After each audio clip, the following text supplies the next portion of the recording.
Hello, good evening. എല്ലാ പ്രിയപ്പെട്ട പ്രേക്ഷകർക്കും പ്രൈം ടൈമിലേക്ക് സ്വാഗതം. ഇന്നലെ ചെന്നൈയിൽ നടന്ന ഒരു വാർത്താ സമ്മേളനം. ഈ വാർത്താ സമ്മേളനത്തിൽ ഒരു നടി ഒരു യൂട്യൂബറോട് പൊട്ടിത്തെറിച്ചു. ഒരു സിനിമയിൽ നായകൻ നായിക എടുത്തു പോക്കുന്ന ഒരു രംഗം കണ്ടു. ആ രംഗം കണ്ടതിന് ശേഷം യൂട്യൂബറിനൊരു സംശയം, അവർക്ക് എത്ര കിലോ ഭാരമുണ്ടെന്ന്. അതായിരുന്നു വാർത്താ സമ്മേളനത്തിൽ അവർ ചോദിച്ചത്. എന്തായാലും അതൊരു ബോഡി ഷേമിങ്ങിൽ പെടുന്ന കാര്യമായതുകൊണ്ട് ഈ ഗൗരി കൃഷ്ണൻ എന്ന് പറയുന്ന നടി പൊട്ടിത്തെറിച്ചു എന്ന് മാത്രമല്ല, ആ യൂട്യൂബർ അപ്പോഴും അയാളെ ന്യായീകരിച്ചുകൊണ്ടിരുന്നു. ഇപ്പോൾ നടക്കുന്ന വാർത്താ സമ്മേളനത്തിൽ പലപ്പോഴും നമ്മൾ കാണുന്നത് നിരുത്തരവാദപരമായ ചോദ്യങ്ങളും ഉത്തരങ്ങളും ഒക്കെ ആയിട്ട് തന്നെ ചില യൂട്യൂബേഴ്സ് വരുന്നു. എല്ലാവരും അങ്ങനെയാണെന്നല്ല ഞാൻ പറയുന്നത്. പല യൂട്യൂബേഴ്സും പ്രശ്നങ്ങൾ പഠിക്കാതെ, ജേർണലിസ്റ്റിൻ്റെ ബാലപാഠങ്ങൾ പോലും അഭ്യസിക്കാതെ ഇവർ വരുന്നു. ഇവരെ മാധ്യമപ്രവർത്തകരായിട്ട് പലരും വീക്ഷിക്കുന്നു. മാധ്യമപ്രവർത്തനം നടത്തുന്ന ആളുകൾക്ക് കൂടി നാണക്കേടാകുന്നു. ചെന്നൈയിൽ നടന്നതും അതുതന്നെയാണ്. ബോഡി ഷേമിങ്ങിൻ്റെ 4 ഇതിനകത്ത് വരുന്ന കാര്യം തന്നെയാണ് ചോദിച്ചത്. ഒരു നായകനോട് നിങ്ങൾ അങ്ങനെ ചോദിക്കുമെന്നടി ചോദിക്കുന്നുണ്ടായിരുന്നു. മാത്രമല്ല, ഈ വാർത്താ സമ്മേളനത്തിൽ ഹാജരുണ്ടായിരുന്ന സംവിധായകനും നായക നടനും മിണ്ടാതിരുന്നത് ഇപ്പോൾ സോഷ്യൽ മീഡിയയിൽ കനത്ത വിമർശനത്തിന് ഇടയാക്കിയിട്ടുണ്ട്. ഇപ്പോഴും ഗൗരി കൃഷ്ണൻ എന്ന് പറയുന്ന നടി അതിൽ ഉറച്ചു നിൽക്കുകയാണ്. പക്ഷേ യൂട്യൂബറിന് ഇപ്പോഴും മനംമാറ്റമില്ല. ഇത്തരം യൂട്യൂബർമാർ അപകടമാണ്. പ്രൈം ടൈം ആരംഭിക്കുന്നു.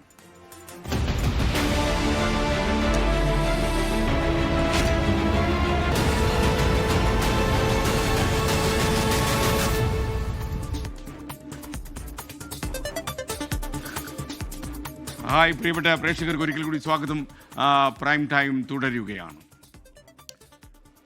24 ബിഗ് ബ്രേക്കിംഗ്. മുൻ chief secretary K Jayakumar IAS Devaswom board president, Thiruvithamkoor Devaswom board പ്രസിഡന്റായി നല്ല ഒരാളിനെ തന്നെ കണ്ടെത്തിയെന്ന് ആമുഖമായി പറയട്ടെ. ഇത് സംബന്ധിച്ചുള്ള ഉത്തരവ് ഉടൻ പുറത്തിറങ്ങും. മുഖ്യമന്ത്രിയുമായി ആലോചിച്ച് എടുത്ത തീരുമാനം ആയിരിക്കും ഇത്. കെ ജയകുമാർ നിലവിൽ IMG ഡയറക്ടറാണ്. എന്നാൽ അദ്ദേഹത്തോട് ഔദ്യോഗികമായി ഇപ്പോഴും സംസാരിച്ചിട്ടില്ല എന്നാണ് നമുക്ക് ലഭിക്കുന്ന വിവരം. തീർച്ചയായിട്ടും അദ്ദേഹത്തിൻ്റെ മൗനാനുവാദം ഈ ഒരു നിയമനത്തിനുണ്ടാകും. പക്ഷേ K Jayakumar IAS Thiruvithamkoor Devaswom board president ആകുന്നു എന്ന് പറഞ്ഞാൽ അത് വളരെ നല്ല കാര്യം. നമ്മുടെ പ്രത്യേകിച്ച് ശബരിമലയിൽ ഇപ്പോൾ ഒരുപാട് വിവാദങ്ങളൊക്കെ കത്തിപ്പടരുന്ന ഈ വേളയിൽ കെ ജയകുമാർ, പ്രത്യേകിച്ച് നമ്മുടെ ശ്രീപത്മനാഭസ്വാമി ക്ഷേത്രം, അതേപോലെയുള്ള ഒരുപാട് കാര്യങ്ങൾ ഇൻവോൾവ് ചെയ്തിട്ടുള്ള അദ്ദേഹം കേരളത്തിൻ്റെ ചീഫ് സെക്രട്ടറി ആയിരുന്ന കക്ഷി IMGയുടെ ഡയറക്ടറായ കെ ജയകുമാർ എന്ന കൃതഹസ്ഥനായ കവി വരുമ്പോൾ അതൊരു ഇത്തിരി കാവ്യാത്മകമാകും ശബരിമല. തിരുവനന്തപുരം ശ്രീജിത്ത് തത്സമയം ചേരുന്നു. ശ്രീജിത്ത്, പ്രൈം ടൈമിലേക്ക് സ്വാഗതം. ഒരുപക്ഷെ ഈ അടുത്ത കാലത്ത് സർക്കാർ എടുത്ത ഏറ്റവും നല്ല തീരുമാനങ്ങളിൽ ഒന്ന് എന്ന് വേണമെങ്കിൽ പറയാം. SKN തീർച്ചയായും ശബരിമലയുടെ കാര്യത്തിൽ പ്രത്യേകിച്ചും ദേവസ്വവുമായി ബന്ധപ്പെട്ട കാര്യങ്ങളിൽ വളരെയധികം പാണ്ഡിത്യവും അതിന്റെ ഭരണപരമായ നടപടികളെക്കുറിച്ച് ആഴത്തിലുള്ള അറിവുമുള്ള ആളാണ് കെ ജയകുമാർ. സംസ്ഥാനത്തിന്റെ ചീഫ് സെക്രട്ടറി ആയിരുന്നു. ഒപ്പം തന്നെ ഇപ്പോൾ IMG ഡയറക്ടറുടെ പദവി വഹിക്കുന്നു. ശബരിമല സ്പെഷ്യൽ കമ്മീഷണറായും അദ്ദേഹം സേവനം അനുഷ്ഠിച്ചിട്ടുണ്ട്. അപ്പോൾ ശബരിമലയുടെ മാസ്റ്റർ പ്ലാൻ തയ്യാറാക്കുന്ന അടക്കമുള്ള കാര്യങ്ങളിലൊക്കെ തന്നെ സജീവമായി ഇടപെട്ടിട്ടുള്ള ഒരു ഉദ്യോഗസ്ഥ പ്രമുഖനാണ് കെ ജയകുമാർ. ഈ വിവാദ കാലത്ത് ശബരിമല അടക്കമുള്ള ക്ഷേത്രങ്ങളിലെ ചുമതലക്കാരായ തിരുവിതാംകൂർ ദേവസ്വം ബോർഡിനെ നയിക്കാൻ ഏറ്റവും അനുയോജ്യമായ ഒരു പേരെന്ന നിലയ്ക്കാണ് കെ ജയകുമാറിനെ CPIM പരിഗണിച്ചത്. കാരണം മറ്റ് രാഷ്ട്രീയ നിയമനങ്ങളാണെങ്കിൽ വിവാദങ്ങൾ വീണ്ടും ഈ ശബരിമലയെയും തിരുവിതാംകൂർ ദേവസ്വം ബോർഡിനെയും പിന്തുടരുമെന്ന കാര്യം CPIMന് ഉറപ്പായിരുന്നു. ഈ ഘട്ടത്തിൽ വിവാദങ്ങളെ മുറിച്ചു കടക്കാനും ശബരിമലയുമായി ബന്ധപ്പെട്ട കാര്യങ്ങളിലെ വിശ്വാസ്യത വീണ്ടെടുക്കാനും ഒരു വിശ്വാസ്യതയുള്ള ഉദ്യോഗസ്ഥനെ അവിടേക്ക് നിയമിക്കുന്നു എന്നതാണ് CPIMനകത്ത് കാണുന്നത് പ്രധാനപ്പെട്ട കാര്യം. അതുകൊണ്ട് തന്നെ കെ ജയകുമാറിന്റെ പേരാണ് CPIM സംസ്ഥാന സെക്രട്ടറി ചർച്ച ചെയ്തത്. അദ്ദേഹത്തിന്റെ മൗനാനുവാദം ഇക്കാര്യത്തിൽ ഉണ്ട് എന്ന കാര്യം വാസ്തവമാണ്. എങ്കിലും ഔദ്യോഗിക ഉത്തരവ് ഇറങ്ങാത്തതുകൊണ്ടാണ് കെ ജയകുമാർ ഇതുമായി ബന്ധപ്പെട്ട പ്രതികരണങ്ങൾ നടത്താത്തതെന്നാണ് ഞാൻ വിശ്വസിക്കുന്നത്. അദ്ദേഹവുമായി ഞാനും സംസാരിച്ചിരുന്നു. അദ്ദേഹം CPIM നേതൃത്വവും രണ്ടുപേരും ഈ പേര് വന്ന വിവരം സ്ഥിരീകരിക്കുന്നുണ്ട്. SKN എന്തായാലും ഈ തീരുമാനം നല്ല തീരുമാനമാണ്. കെ ജയകുമാറിനെ മുഖ്യമന്ത്രി തന്നെ നേരിട്ട് വിവരം അറിയിക്കുമെന്നാണ് നമുക്ക് ലഭിക്കുന്ന വിവരം. മാത്രമല്ല, മുഖ്യമന്ത്രി ഇപ്പോൾ വിദേശ പര്യടനത്തിലാണ്. മുഖ്യമന്ത്രി നാളെ എത്തുന്നുണ്ട്. എത്തിക്കഴിഞ്ഞാൽ കെ ജയകുമാറുമായി അദ്ദേഹം സംസാരിക്കും. പക്ഷേ ഈ ഒരിക്കലും വിവാദം ചൂഴ്ന്നു നിൽക്കാൻ പാടില്ലാത്ത ഈ ശബരിമല പോലെ ഒരു സ്ഥലത്ത് ഇപ്പോൾ ഒരുപാട് വിവാദങ്ങളും സ്വർണ്ണപ്പാളിയും ഒക്കെ തന്നെ കടന്നു വരികയാണ്. അപ്പോൾ ഈ ഭഗവാന്റെ സ്വർണ്ണം അടിച്ചുകൊണ്ട് പോയി എന്നൊക്കെ രീതിയിൽ ഓരോ ദിവസവും ഓരോ വാർത്താ ചാനലും സംപ്രേഷണം ചെയ്യേണ്ടി വരുന്ന ഗതികേടിലേക്ക് ചാനലുകൾ വീഴുമ്പോൾ ഈ കെ ജയകുമാറിൻ്റെ നിയമനം എന്ന് പറഞ്ഞാൽ ഒരു ആശ്വാസത്തിൻ്റെ കുളിർകാറ്റ് ശബരിമലയിലേക്ക് പടരുന്നു തോന്നി. ഈ അവസരത്തിൽ ഈ നിയമനത്തിൻ്റെ വിശദാംശങ്ങൾ കുറച്ചുകൂടി ആഴത്തിൽ വിലയിരുത്താൻ വിജയകുമാർ തത്സമയം ചേരുകയാണ്.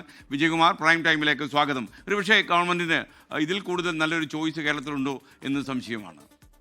SKN 100% ശരിയാണ്.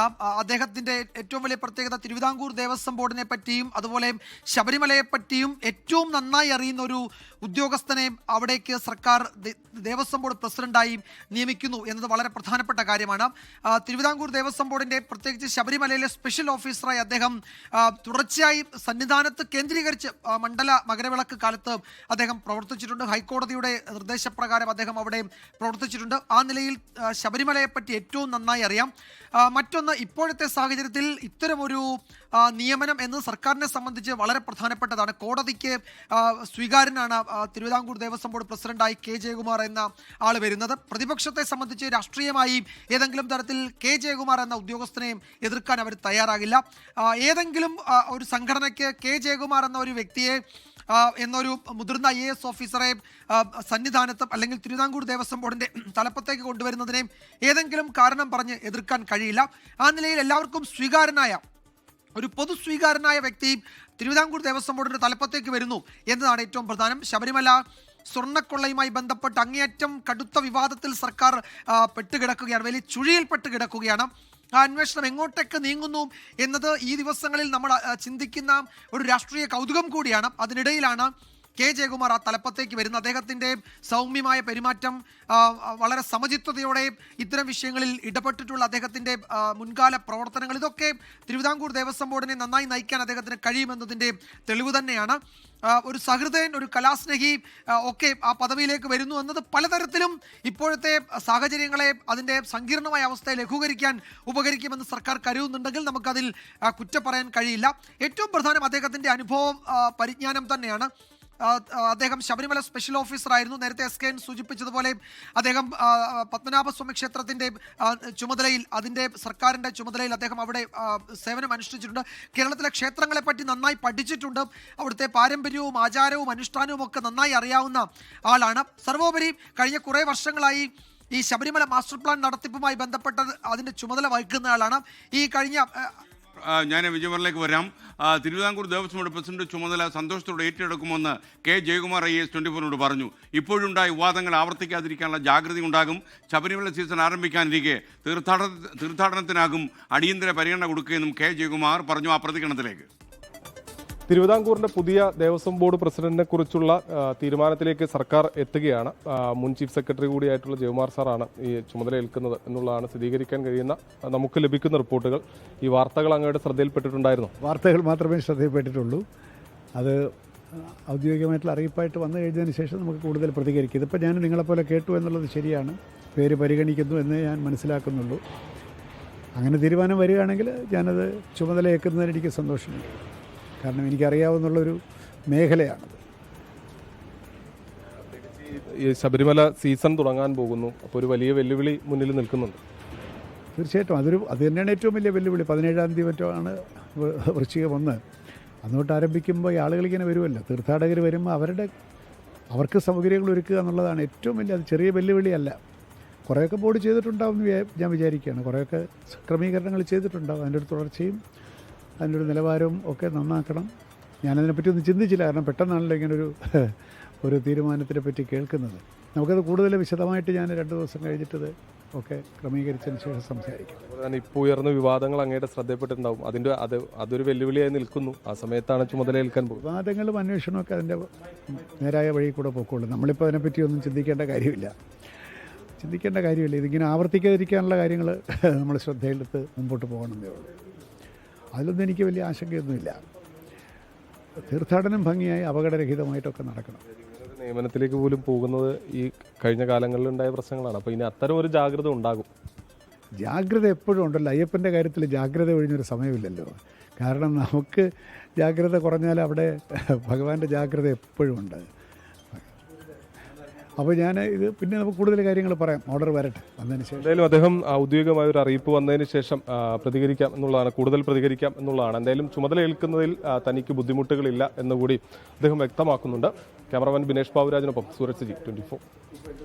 ഓക്കെ, എന്തായാലും കെ ജയകുമാർ സാറ് ഈ പദവി ഏറ്റെടുക്കുമെന്ന് അദ്ദേഹം തന്നെ പറഞ്ഞു കഴിഞ്ഞു. ഇനിയിപ്പോൾ അതിനകത്തൊരു കൺഫ്യൂഷനൊന്നുമില്ല.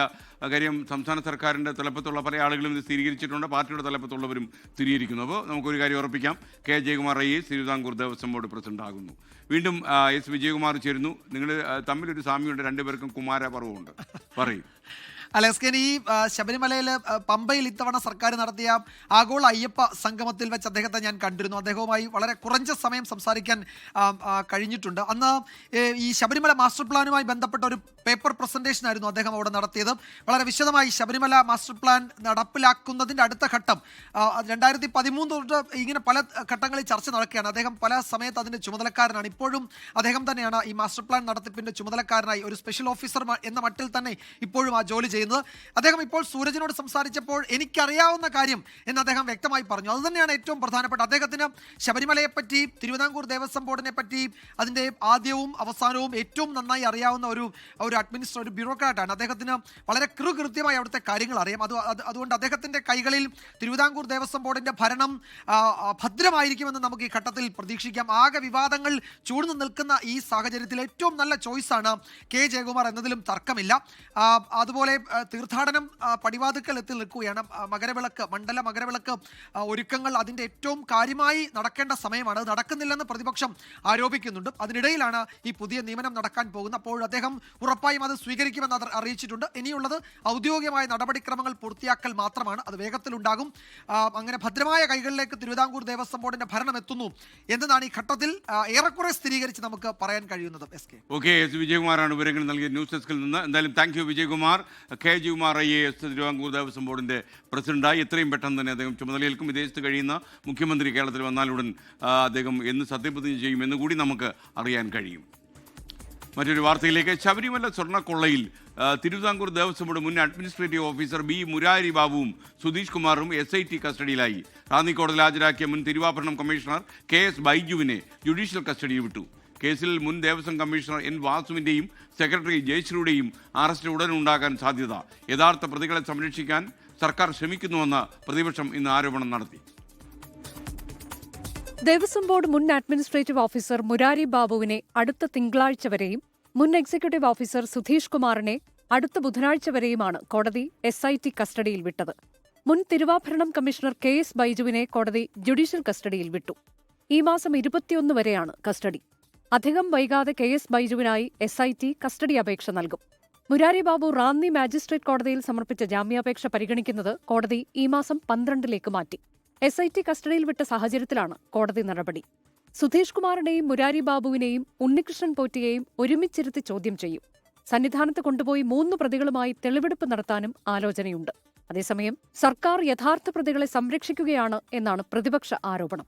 എല്ലാവരെയും സംരക്ഷിക്കാനുള്ള നിലപാടാണ് മുഖ്യമന്ത്രിയും ഈ ഗവൺമെന്റ് സ്വീകരിക്കുന്നത്. വാസുവിൽ എത്തിച്ചേരുന്ന കൃത്യമായ കാര്യങ്ങളെല്ലാം ഉണ്ട്, പക്ഷെ അറസ്റ്റിലേക്ക് നീങ്ങുന്നില്ല. അവിടെയാണ് സംശയം വരുന്നത്.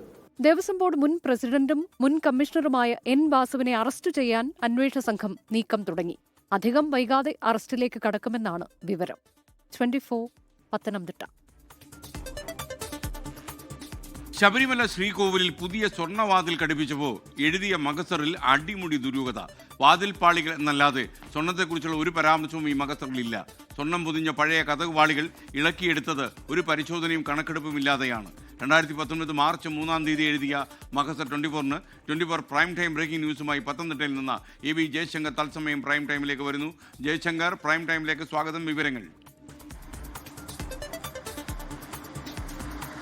Good morning SKN. ഈ മഹസറുമായി ബന്ധപ്പെട്ട് അടിമുടി ദുരൂഹതകളാണ് ഈ രേഖകൾ സൂചിപ്പിക്കുന്നത്. 2019 മാർച്ചിൽ ഈ മഹസറുകൾ എഴുതിയ ഘട്ടത്തിൽ ഇത് സ്വർണ്ണമാണോ ഇല്ലെങ്കിൽ ഇതിൽ എത്ര സ്വർണ്ണമുണ്ട് ഉൾപ്പെടെയുള്ള വിവരങ്ങൾ ഇതിൽ രേഖപ്പെടുത്തിയിട്ടില്ല എന്നാണ് നിലവിൽ വ്യക്തമാക്കുന്നത്. ഇതുമായി ബന്ധപ്പെട്ട രേഖകൾ കാണുമ്പോൾ തന്നെ ഇതിൽ അടിമുടി ദുരൂഹതയാണ് വ്യക്തമാക്കുന്നത്. ഒപ്പം തന്നെ സ്വർണം പൂശിയ ശേഷം പുതിയ പാളികൾ സ്ഥാപിച്ചതിന് ശേഷം പഴയ ഈ വാതിൽ അത് അഡ്മിനിസ്ട്രേറ്റീവ് ഓഫീസറായിരുന്ന മുരാരി ബാബുവിന് നൽകുന്നു എന്നാണ് ഇതിൽ രേഖപ്പെടുത്തിയിരിക്കുന്നത്. അതിനപ്പുറത്തേക്ക് മറ്റേതെങ്കിലും തിരുവാഭരണം കമ്മീഷണറോ ഇല്ലെങ്കിൽ മറ്റേതെങ്കിലും ഉദ്യോഗസ്ഥരുടെ സാന്നിധ്യം അവിടെ ഉണ്ടായിരുന്നില്ല. ആ മേൽശാന്തിയും ഒരു വാച്ചറുമാണ് ഈ മഹസറിൽ സാക്ഷികളായി ഒപ്പിട്ടിരിക്കുന്നത്. അതായത് ഉന്നത ഉദ്യോഗസ്ഥരും മറ്റ് ആളുകൾ ഒപ്പിടേണ്ട സ്ഥാനത്താണ് ഇത്തരത്തിൽ ഒരു വാച്ചർ ഒപ്പിടുന്നു എന്നൊരു സവിശേഷത കൂടി അവിടെയുണ്ട്. അങ്ങനെ ഇവർക്ക് ഇത് ഒപ്പിട്ട് സാക്ഷികളായി ഇത് വാങ്ങിക്കാൻ പറ്റുമോ എന്നൊരു ചോദ്യവും അവിടെ നിലനിൽക്കുന്നു. എന്തായാലും ഈ ശബരിമലയിലെ തന്നെ ചില കണക്കുകളൊക്കെ അനുസരിച്ച് ഈ 15 പവനോളം ഈ സ്വർണം ഈ വാതിലിൽ ഉണ്ടെന്നാണ് കണക്ക്. പക്ഷേ അത്തരത്തിൽ ഉള്ള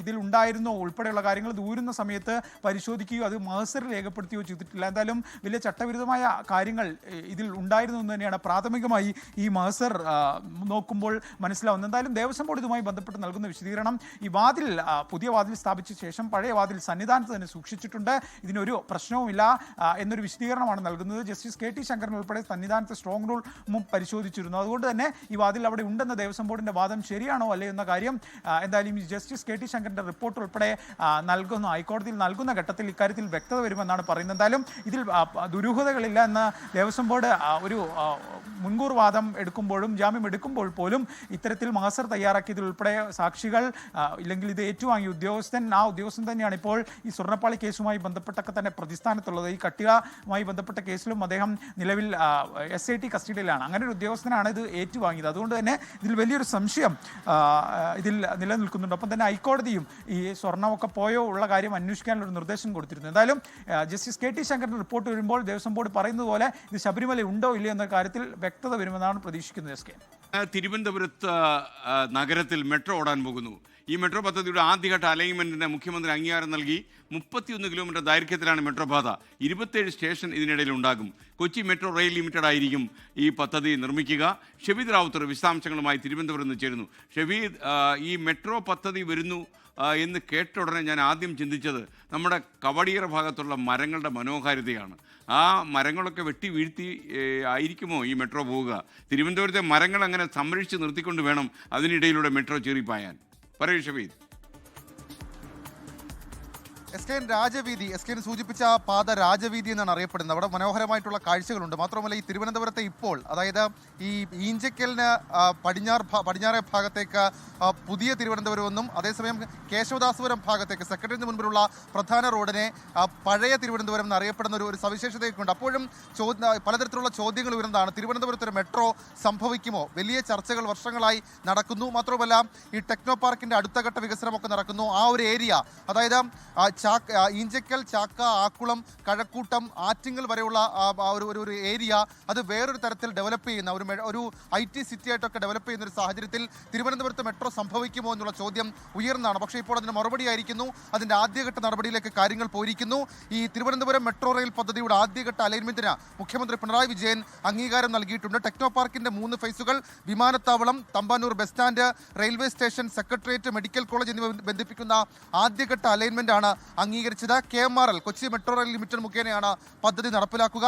പാപ്പരങ്കോട് നിന്ന് ആരംഭിച്ച് കിള്ളിപ്പാലം, പാളയം, ശ്രീകാര്യം, കഴക്കൂട്ടം, ടെക്നോ പാർക്ക്, കൊച്ചുവേളി, വിമാനത്താവളം വഴി ഈഞ്ചക്കലിൽ അവസാനിക്കും ഇതിന്റെ റൂട്ട് എന്നുള്ളതാണ് നമുക്ക് മനസ്സിലാക്കാൻ കഴിയുന്നത്. 31 കിലോമീറ്റർ ദൈർഘ്യമുള്ള പാതയിൽ 27 സ്റ്റേഷനുകൾ ഉണ്ടായിരിക്കും. കഴക്കൂട്ടം, ടെക്നോ പാർക്ക്, കാര്യവട്ടം എന്നിവയായിരിക്കും ഇന്റർചേഞ്ച് സ്റ്റേഷനുകൾ എന്നിങ്ങനെയുള്ള ധാരണ ഇതുമായി ബന്ധപ്പെട്ട് ഇപ്പോൾ ഉണ്ടായിരിക്കുന്നു. അതിന്റെ ഉത്തരവ് ഇപ്പോൾ സംസ്ഥാന സർക്കാർ പുറത്തിറക്കിയിരിക്കുന്നുണ്ട്. തിരുവനന്തപുരം മെട്രോയുടെ മുന്നൊരുക്കത്തിന്റെ ഭാഗമായി ശ്രീകാര്യം, ഉള്ളൂർ, പട്ടം എന്നീ മേൽപ്പാലങ്ങളുടെ നിർമ്മാണ ചുമതല കൊച്ചി മെട്രോ റെയിൽ ലിമിറ്റഡിനെ ഏൽപ്പിച്ചിരുന്നു. ഇതിൽ ശ്രീകാര്യം മേൽപ്പാലത്തിന്റെ നിർമ്മാണം ദ്രുതഗതിയിൽ പുരോഗമിക്കുകയാണ്. എന്തായാലും അതിവേഗം വളരുന്ന തിരുവനന്തപുരം നഗരത്തിന്റെ വികസന സാധ്യതകൾ അതൊക്കെ ചൂണ്ടിക്കാണിച്ചുകൊണ്ടാണ് തിരുവനന്തപുരത്തും മെട്രോ വരുന്നത്. എത്ര വർഷം അതിനുവേണ്ടി കാത്തിരിക്കണം എന്നുള്ളത് മാത്രമാണ് ഇനി തിരുവനന്തപുരത്തുകാരുടെ മനസ്സിൽ ഉയരുന്ന ചോദ്യം. Okay, thank you. ഷബീദ് റാവുത്തറാണ് വിവരങ്ങൾ നൽകിയത്. തിരുവനന്തപുരം നഗരത്തിൽ മെട്രോ ഓടാൻ പോകുന്നു എന്നുള്ള സന്തോഷകരമായ വാർത്ത. ആദ്യ അലൈൻമെന്റിന് മുഖ്യമന്ത്രി അംഗീകാരം നൽകിക്കഴിഞ്ഞു എന്നാണ് ലഭിക്കുന്ന വിവരം. തിരുവനന്തപുരം മെഡിക്കൽ കോളേജിൽ ചികിത്സ ലഭിക്കാതെ കൊല്ലം പന്മന സ്വദേശി വേണു മരിച്ച സംഭവത്തിൽ പ്രതിഷേധം ശക്തമാകുന്നു. ആരോഗ്യവകുപ്പ് മന്ത്രി രാജിവെച്ച് ഇറങ്ങിപ്പോകണമെന്ന് പ്രതിപക്ഷ നേതാവ് VD സതീശൻ ആവശ്യപ്പെട്ടു. മെഡിക്കൽ കോളേജിൽ വേണു അനുഭവിച്ച ദുരിതം ഭാര്യ സിന്ധു 24-നോട് കണ്ണീരോടെ വിവരിച്ചു. എന്നാൽ പ്രോട്ടോകോൾ അനുസരിച്ചുള്ള ചികിത്സ നൽകിയെന്നാണ് മെഡിക്കൽ കോളേജിലെ വിദഗ്ധന്മാർ പറയുന്നത്. ഇവിടുത്തെ സിസ്റ്റർമാരായാലും ആരായാലും നായ്ക്കളെ നോക്കുന്ന കണ്ണുകൊണ്ട് പോലും പേഷ്യൻസിനെ നോക്കുന്നില്ല. സർക്കാർ, അതായത് നമ്മൾ കൊടുക്കുന്ന നികുതി പണം യൂസ് ചെയ്ത് അവർക്ക് ശമ്പളം കൊടുക്കുന്നു. പക്ഷേ അവരുടെ വിചാരം അവർ എന്തൊക്കെയോ ആണെന്നുള്ള രീതിയിലാണ് പേഷ്യൻസിനെ കൺസിഡർ ചെയ്യുന്നത്. അവിടെ തലവേദനയ്ക്ക് ഡോക്ടർ നിർദ്ദേശിച്ച മരുന്ന് പോലും മെഡിക്കൽ കോളേജിൽ നിന്ന് കിട്ടിയില്ല. വേദന കൊണ്ട് പൊളഞ്ഞപ്പോഴും മരുന്ന് ലഭിച്ചില്ല. അത്യാഹിത വിഭാഗത്തിൽ കൊണ്ടുവന്നപ്പോൾ മാത്രമാണ് കാർഡിയോളജി ഡോക്ടർമാർ വേണുവിനെ കണ്ടതെന്നും ഭാര്യ സിന്ധു. എന്നാൽ പിഴവില്ലെന്ന് ആവർത്തിക്കുകയാണ് തിരുവനന്തപുരം മെഡിക്കൽ കോളേജ് അധികൃതർ. കാർഡിയോളജി വിഭാഗം മേധാവി ഡോക്ടർ മാത്യു ഐപ്പിന്റെ വിശദീകരണം ഇങ്ങനെ: ഇവിടെ കൊടുക്കാവുന്ന ഏറ്റവും ബെസ്റ്റ് ചികിത്സ കൊടുത്തു. ഞങ്ങളിവിടെ കൊടുക്കുന്ന ചികിത്സ എന്ന് പറയുന്നത് അത് പ്രോട്ടോകോൾ അനുസരിച്ചുള്ള ചികിത്സ മാത്രമേ കൊടുക്കത്തുള്ളൂ. വേണുവിന്റെ മരണത്തിൽ പ്രതിഷേധം ഘടിപ്പിക്കുകയാണ് പ്രതിപക്ഷം. കേരളത്തിലെ മെഡിക്കൽ കോളേജുകളിലും ആശുപത്രികളിലും വല്ലപ്പോഴും ഉണ്ടായിരുന്ന കാര്യങ്ങൾ നിരന്തരമായി സംഭവിച്ചുകൊണ്ടിരിക്കുകയാണ്. ഒറ്റപ്പെട്ട സംഭവങ്ങളല്ല. കോൺഗ്രസ് നേതാവ് രമേശ് ചെന്നിത്തല വേണുവിന്റെ വീട് സന്ദർശിച്ചു. സബ് കമ്മിറ്റി രൂപീകരിച്ച് വിഷയത്തിൽ അന്വേഷണം നടത്തണമെന്നാവശ്യപ്പെട്ട് യൂത്ത് കോൺഗ്രസ് കേന്ദ്ര ആരോഗ്യ മന്ത്രാലയത്തിന് കത്ത് നൽകി. 24 കൊല്ലം. പാലക്കാട് പല്ലശ്ശന സ്വദേശി 9 വയസ്സുകാരി വിനോദിനിയുടെ കൈമുറിച്ചു മാറ്റിയ സംഭവത്തിൽ പോലീസ് കേസെടുത്തു. മാതാപിതാക്കൾ നൽകിയ പരാതിയെ തുടർന്നാണ് പാലക്കാട് ടൗൺ സൗത്ത് പോലീസിന്റെ നടപടി. സംഭവത്തിൽ സമഗ്ര അന്വേഷണത്തിന് പ്രത്യേക സമിതിയെ ആരോഗ്യവകുപ്പ് ചുമതലപ്പെടുത്തിയിട്ടുണ്ട്. കുട്ടിയുടെ കൈമുറിച്ച് മാറ്റാനുള്ള കാരണം കൃത്യമായി പഠിച്ച് റിപ്പോർട്ട് നൽകാനാണ് ആരോഗ്യവകുപ്പ് പ്രത്യേക സമിതിയെ നിയോഗിച്ചത്. തിരുവനന്തപുരം മെഡിക്കൽ കോളേജ് സർജറി മേധാവി നിസാറുദ്ദീൻ, കൊല്ലം മെഡിക്കൽ കോളേജ് ഓർത്തോ മേധാവി മനോജ് കുമാർ എന്നിവരാണ് അന്വേഷിക്കുക. 10 ദിവസത്തിനകം റിപ്പോർട്ട് നൽകാനാണ് നിർദ്ദേശം. മുറിവിന് പിന്നിലെ കാരണങ്ങൾ, മുറിവിന്റെ ഇപ്പോഴത്തെ അവസ്ഥ, കൈമുറിച്ച് മാറ്റുന്നതിലേക്ക് നയിച്ചത് എന്തുകൊണ്ട് തുടങ്ങിയ കാര്യങ്ങൾ വിശദമായി അന്വേഷിക്കും. ചികിത്സാ പിഴവ് ഉണ്ടായിട്ടില്ലെന്ന് ആവർത്തിക്കുകയാണ് പാലക്കാട് ജില്ലാ ആശുപത്രി അധികൃതരും ഡോക്ടർമാരും. ചികിത്സയിലായി 1 മാസം പിന്നിട്ടിട്ടും കൃത്യമായ മറുപടിയോ സഹായങ്ങളോ സർക്കാർ ഉറപ്പാക്കില്ലെന്ന് കുടുംബം ആരോപണം ഉയർത്തുന്നതിനിടെയാണ് ആരോഗ്യവകുപ്പിന്റെ തീരുമാനം. സംഭവത്തിൽ മാതാപിതാക്കളുടെ പരാതിയിൽ പാലക്കാട് ടൗൺ സൗത്ത് പോലീസ് കേസെടുത്തിട്ടുണ്ട്. കോഴിക്കോട് മെഡിക്കൽ കോളേജ് ആശുപത്രിയിൽ ചികിത്സയിൽ കഴിയുന്ന വിനോദിനി നാളെ ആശുപത്രി വിടുമെന്നും അറിയിച്ചിട്ടുണ്ട്. 24 കോഴിക്കോട്. അരുൺ മുട്ടട പറയുന്നു, കെ ജയകുമാർ IAS ഒരു അഴിമതിക്കും കൂട്ടുനിൽക്കാത്ത വളരെ സ്വാത്വികനായ ഒരു മനുഷ്യനാണ്. തിരുവിതാംകൂർ ദേവസ്വം ബോർഡിലെ അഴിമതി കൂട്ടങ്ങൾ അദ്ദേഹത്തെ ജോലി ചെയ്യാൻ സമ്മതിക്കുമോ എന്നാണ് മുട്ടടയുടെ അഭിപ്രായം. എൻ്റെ മുട്ടടെ, അദ്ദേഹം എത്രയോ തലങ്ങളിൽ ജില്ലാ കളക്ടറായും ചീഫ് സെക്രട്ടറി ആയും ഒക്കെ തന്നെ അദ്ദേഹം സേവനം അനുഷ്ഠിച്ചത്. കള്ളന്മാരെ നടുവിൽ തന്നെ അദ്ദേഹം കുറേ കാലം ജോലി ചെയ്തിട്ടുണ്ട്. കെ ജയകുമാർ സാറിനെ വളരെ അടുത്തറിയാവുന്ന ഒരു മാധ്യമപ്രവർത്തനമാണ് ഞാൻ. അദ്ദേഹത്തിന് ഈ യുവമാരെയൊക്കെ ഡീൽ ചെയ്യാൻ അറിയാം. വയനാട് പനമരം കുറുമ്പാലക്കോട്ടയിൽ ആദിവാസി കുടുംബം അനുഭവിക്കുന്ന ദുരവസ്ഥയിൽ മനുഷ്യാവകാശ കമ്മീഷന്റെ ഇടപെടൽ. 24 വാർത്തയെ തുടർന്ന് മനുഷ്യാവകാശ കമ്മീഷൻ കേസെടുത്തു. വയനാട് ജില്ലാ കളക്ടറും ട്രൈബൽ ഡെവലപ്മെന്റ് ഓഫീസറും 15 ദിവസങ്ങൾക്കകം റിപ്പോർട്ട് സമർപ്പിക്കണം എന്നാണ് നിർദ്ദേശം. 24 ബിഗ് ഇമ്പാക്ട്. സുർജിത്ത് അയ്യപ്പത്ത് വയനാട്ടിൽ നിന്ന് വിവരങ്ങളുമായി ചേരുന്നു. പറയൂ സുർജിത്ത്.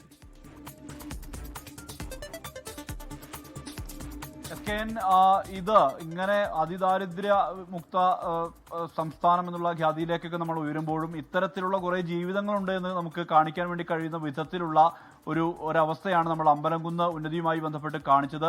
അതിൽ 22 പേരടങ്ങുന്ന കുടുംബം, ആ കുടുംബം ഇടിഞ്ഞു പൊളിഞ്ഞു വീഴാറായ വീട്ടിൽ താമസിക്കുന്നു. മാത്രമല്ല അവിടുത്തെ കുട്ടികൾക്ക് വിദ്യാഭ്യാസം പോലും ലഭിക്കാവുന്ന ഒരു സാഹചര്യം ഇല്ല എന്നുള്ളത് മറ്റൊരു ദുരവസ്ഥയാണ്. ഏത് നിമിഷവും അടർന്നു വീഴാവുന്ന പാറകൾ, അതിന് നടുക്ക് ആയിട്ടാണ് ഈ ഇടിഞ്ഞു പൊളിഞ്ഞു വീഴാറായിട്ടുള്ള വീടുള്ളത്. അതിന്റെ ചുവര് നശിച്ച വിധത്തിലാണ്. ഇത്തരത്തിൽ വലിയ ഒരു ജീവിതം, വല്ലാത്തൊരു ജീവിതം നയിക്കുന്ന ഒരു ദുരവസ്ഥ, അത് നമ്മൾ അവരുടെ പ്രതികരണം അടക്കം വെച്ചുകൊണ്ട് നമ്മൾ കാണിച്ചു. 10 പേരടങ്ങുന്ന 10 പേരാണ് ആ റേഷൻ കാർഡിലുള്ളത്. അവരുടെ മക്കളും, ശോഭാചന്ദ്രൻ ദമ്പതികളുടെ മക്കളും അവരുടെ മരുമക്കളും അവരുടെ കുട്ടികളും ഒക്കെ ആയി അങ്ങനെ 22 പേരടങ്ങുന്ന കുടുംബമാണിത്. എന്നിട്ട് പോലും ഒരു നടപടിയും ആരുടെ ഭാഗത്തും ഉണ്ടാകുന്നില്ല. ആരും തിരിഞ്ഞു നോക്കാത്ത അവസ്ഥ ഉണ്ടായിരുന്നു. ഈ ഘട്ടത്തിലാണ് നമ്മൾ ഇതുമായി ബന്ധപ്പെട്ട വാർത്ത നൽകിയത്. ആ വാർത്തയിലാണ് ഇപ്പോൾ വലിയ രീതിയിലുള്ള ഇമ്പാക്റ്റ് ഉണ്ടായിരിക്കുന്നതിൽ മനുഷ്യാവകാശ കമ്മീഷന്റെ തന്നെ ഇടപെടൽ ഉണ്ടായിരിക്കുന്നു എന്നുള്ളതാണ്. കമ്മീഷൻ അംഗം, ജുഡീഷ്യൽ അംഗമായിട്ടുള്ള കെ ബൈജുനാഥാണ് ഇതുമായി ബന്ധപ്പെട്ട് കേസ് രജിസ്റ്റർ ചെയ്തിട്ടുള്ളത്. അതുമാത്രമല്ല ഇതുമായി ബന്ധപ്പെട്ട് റിപ്പോർട്ട് നൽകാൻ വേണ്ടി ട്രൈബൽ ഡെവലപ്മെന്റ് ഓഫീസറോടും ജില്ലാ കളക്ടറോടും ആവശ്യപ്പെട്ടിട്ടുണ്ട്. സ്വാഭാവികമായും ഇതിന് മുകളിൽ ഒരു അന്വേഷണം ഉണ്ടാകുന്നു എന്നുള്ളത് വലിയ കാര്യം തന്നെയാണ്. ആ അന്വേഷണം ഉണ്ടായി നടപടിയാണ് ഉണ്ടാകേണ്ടത്. ആ കുടുംബത്തിനെ മാറ്റാൻ വേണ്ടി അത് പ്രത്യേക പാക്കേജോ മറ്റോ വേണ്ടിവരും. കാരണം അവിടേക്ക് എത്താനുള്ള വഴി പോലും ഇല്ലാത്ത ഒരവസ്ഥയുണ്ട്. അവിടേക്ക് സാധന സാമഗ്രികൾ എത്തി ലൈഫ് പദ്ധതിയിൽ ഉൾപ്പെട്ടിട്ടുണ്ട് എന്നാണ് പഞ്ചായത്ത് അധികൃതർ വ്യക്തമാക്കുന്നത്. പക്ഷേ അവിടേക്ക് സാധനങ്ങൾ എത്തിക്കാൻ തന്നെ വലിയ സാമ്പത്തിക ബാധ്യത വേണ്ടിവരുമെന്നുള്ളതാണ്. അതുകൊണ്ട് ലൈഫ് പദ്ധതിയുടെ തുകയൊന്നും പ്രായോഗികമല്ല. പ്രത്യേക പാക്കേജ് തന്നെ വേണ്ടിവരും. അവരെ പൂർണ്ണമായും പുനരധിവസിക്കണമെന്നുൾപ്പെടെയുള്ള ആവശ്യമാണ് ഉയരുന്നത്. നേരത്തെ ഇന്നലെ തന്നെ ഇതേ ഷോയിൽ തന്നെയാണ് നമ്മൾ CK ജാനുവിന്റെ പ്രതികരണം വന്നത്. അതിൽ കൃത്യമായ രീതിയിൽ അവർക്ക് ഒരു പാക്കേജ് തന്നെ വേണമെന്നുള്ള ആവശ്യം CK ജാനുവോടൊക്കെ ഉന്നയിക്കുന്ന സാഹചര്യം ഉണ്ടായിട്ടുണ്ട്. എന്തായാലും ഈ വിഷയത്തിലാണ് ഇപ്പോൾ വലിയ രീതിയിൽ ഒരു ഇമ്പാക്റ്റ് ഉണ്ടായിരിക്കുന്നത്. Okay, thank you. സുർജിത്ത് അയ്യപ്പത്താണ് വിവരങ്ങൾ നൽകിയത്. തെരുവുനായ ആക്രമണത്തിൽ വളരെ സുപ്രധാനമായ ഒരു ഉത്തരവുമായി സുപ്രീം കോടതി. പൊതു ഇടങ്ങളിൽ നിന്ന് തെരുവ് നായ്ക്കളെ 2 മാസങ്ങൾക്കുള്ളിൽ നീക്കം ചെയ്യണമെന്നാണ് സുപ്രീം കോടതിയുടെ ഉത്തരവ്. പിടികൂടുന്ന തെരുവ് നായ്ക്കളെ വന്ധ്യംകരണത്തിന് ശേഷം ഷെൽട്ടറിലേക്ക് മാറ്റണമെന്നും സുപ്രീം കോടതി നിർദ്ദേശം. കേരളത്തിൽ നടന്ന തെരുവ് നായ ആക്രമണങ്ങളെക്കുറിച്ചും സുപ്രീം കോടതി ഉത്തരവിൽ പരാമർശിക്കുന്നുണ്ട്. തെരുവ് നായ്ക്കളെ മുഴുവൻ മാറ്റുക എന്നത് പ്രായോഗികമല്ലെന്ന് തദ്ദേശ സ്വയംഭരണ വകുപ്പ് മന്ത്രി എം പി രാജേഷ് പ്രതികരിച്ചു. ആശുപത്രികൾ, സ്കൂളുകൾ, റെയിൽവേ സ്റ്റേഷനുകൾ തുടങ്ങിയ പൊതുയിടങ്ങളിൽ നിന്ന് തെരുവ് നായകളെ മാറ്റണമെന്നതാണ് സുപ്രീം കോടതിയുടെ സുപ്രധാന നിർദ്ദേശം. പിടികൂടുന്ന തെരുവ് നായകളെ വന്ധ്യംകരണത്തിന് ശേഷം ഷെൽട്ടറിൽ പാർപ്പിക്കണം. പിടികൂടുന്ന സ്ഥലത്ത് വീണ്ടും തുറന്നുവിടരുത്. പൊതുവിടങ്ങളിൽ തെരുവ് നായകളുടെ പ്രവേശനം തടയാൻ പ്രത്യേക വേലികൾ നിർമ്മിക്കണം. ഇതിനായുള്ള നടപടികൾ 8 ആഴ്ചയ്ക്കുള്ളിൽ തദ്ദേശ സ്ഥാപനങ്ങൾ പൂർത്തിയാക്കണമെന്നും സുപ്രീം കോടതി. ദേശീയപാത ഉൾപ്പെടെയുള്ള റോഡുകളിൽ അലഞ്ഞുതിരിഞ്ഞു നടക്കുന്ന കന്നുകാലികളെ സംരക്ഷണ കേന്ദ്രങ്ങളിലേക്ക് മാറ്റണമെന്നും സുപ്രീം കോടതി നിർദ്ദേശിച്ചു. സംസ്ഥാനങ്ങളുടെയും കേന്ദ്രഭരണ പ്രദേശങ്ങളുടെയും ചീഫ് സെക്രട്ടറിമാർ നടപടികൾ കർശനമായി പാലിക്കുന്നുണ്ടെന്ന് ഉറപ്പുവരുത്തണം. അല്ലാത്തപക്ഷം ഉദ്യോഗസ്ഥർ ഉത്തരവാദികളായിരിക്കുമെന്നും സുപ്രീം കോടതിയുടെ മുന്നറിയിപ്പ്. കേരളത്തിന്റെ വിവിധയിടങ്ങളിൽ റിപ്പോർട്ട് ചെയ്ത തെരുവുനായ ആക്രമണങ്ങളും സുപ്രീം കോടതിയുടെ ഉത്തരവിൽ പരാമർശിക്കുന്നു. തെരുവ് നായ്ക്കളെ മുഴുവൻ മാറ്റുക എന്നത് പ്രായോഗികമല്ലെന്ന് തദ്ദേശ സ്വയംഭരണ വകുപ്പ് മന്ത്രി എം പി രാജേഷ് പ്രതികരിച്ചു. എവിടെ കൊണ്ടുപോയിട്ടാണ് ഇവരെ പാർപ്പിക്കുക? ഇപ്പോൾ കേരളം നേരിടുന്നൊരു പ്രശ്നം വലിയ ജനസാന്ദ്രതയുള്ളൊരു സംസ്ഥാനമാണ്. അവിടെ ആളുകൾക്ക് താമസിക്കാൻ തന്നെ ഭൂമി കണ്ടെത്താൻ നമ്മൾ പ്രയാസപ്പെടുകയാണ്. അപ്പോഴെങ്ങനെയാണ് ഈ തെരുവ് നായ്ക്കളെക്ക് വേണ്ടി ഷെൽട്ടർ ഉണ്ടാക്കാൻ കഴിയുക? അപ്പോൾ അതുകൊണ്ട് കുറെ കൂടി പ്രായോഗികമായിട്ടുള്ള നിർദ്ദേശങ്ങൾ ആണ് നമുക്ക് ഉണ്ടാവേണ്ടത്. തെരുവ് നായ്ക്കളെ മുഴുവൻ മാറ്റണമെന്ന നിർദ്ദേശം വന്നാൽ അപ്പോൾ മറുപടി നൽകുമെന്നും മന്ത്രി പറഞ്ഞു. തെരുവുനായ കേസിലെ സുപ്രീം കോടതിയുടെ ഉത്തരവ് ജനങ്ങളെ സംബന്ധിച്ച് ആശ്വാസകരമാണെങ്കിലും സർക്കാരിനെ സംബന്ധിച്ച് കോടതിയുടെ നിർദ്ദേശങ്ങൾ പാലിക്കുന്നത് ഏറെ ശ്രമകരമായ ദൗത്യം കൂടിയാണ്. ആർ അച്യുതൻ, 24, ഡൽഹി. സംസ്ഥാനത്ത് ഇന്ന് വിവിധയിടങ്ങളിൽ തെരുവുനായ ആക്രമണം ഉണ്ടായി. കൊല്ലത്തും ആലപ്പുഴയിലും തെരുവുനായ ആക്രമണത്തിൽ നിരവധി ആളുകൾക്ക് പരിക്കേറ്റു.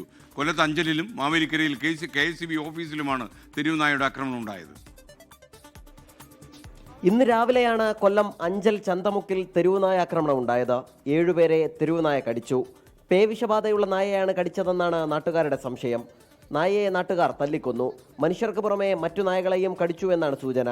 പരിക്കേറ്റവരെ അഞ്ചലിലെയും പുനലൂരിലെയും ആശുപത്രികളിൽ പ്രവേശിപ്പിച്ചു.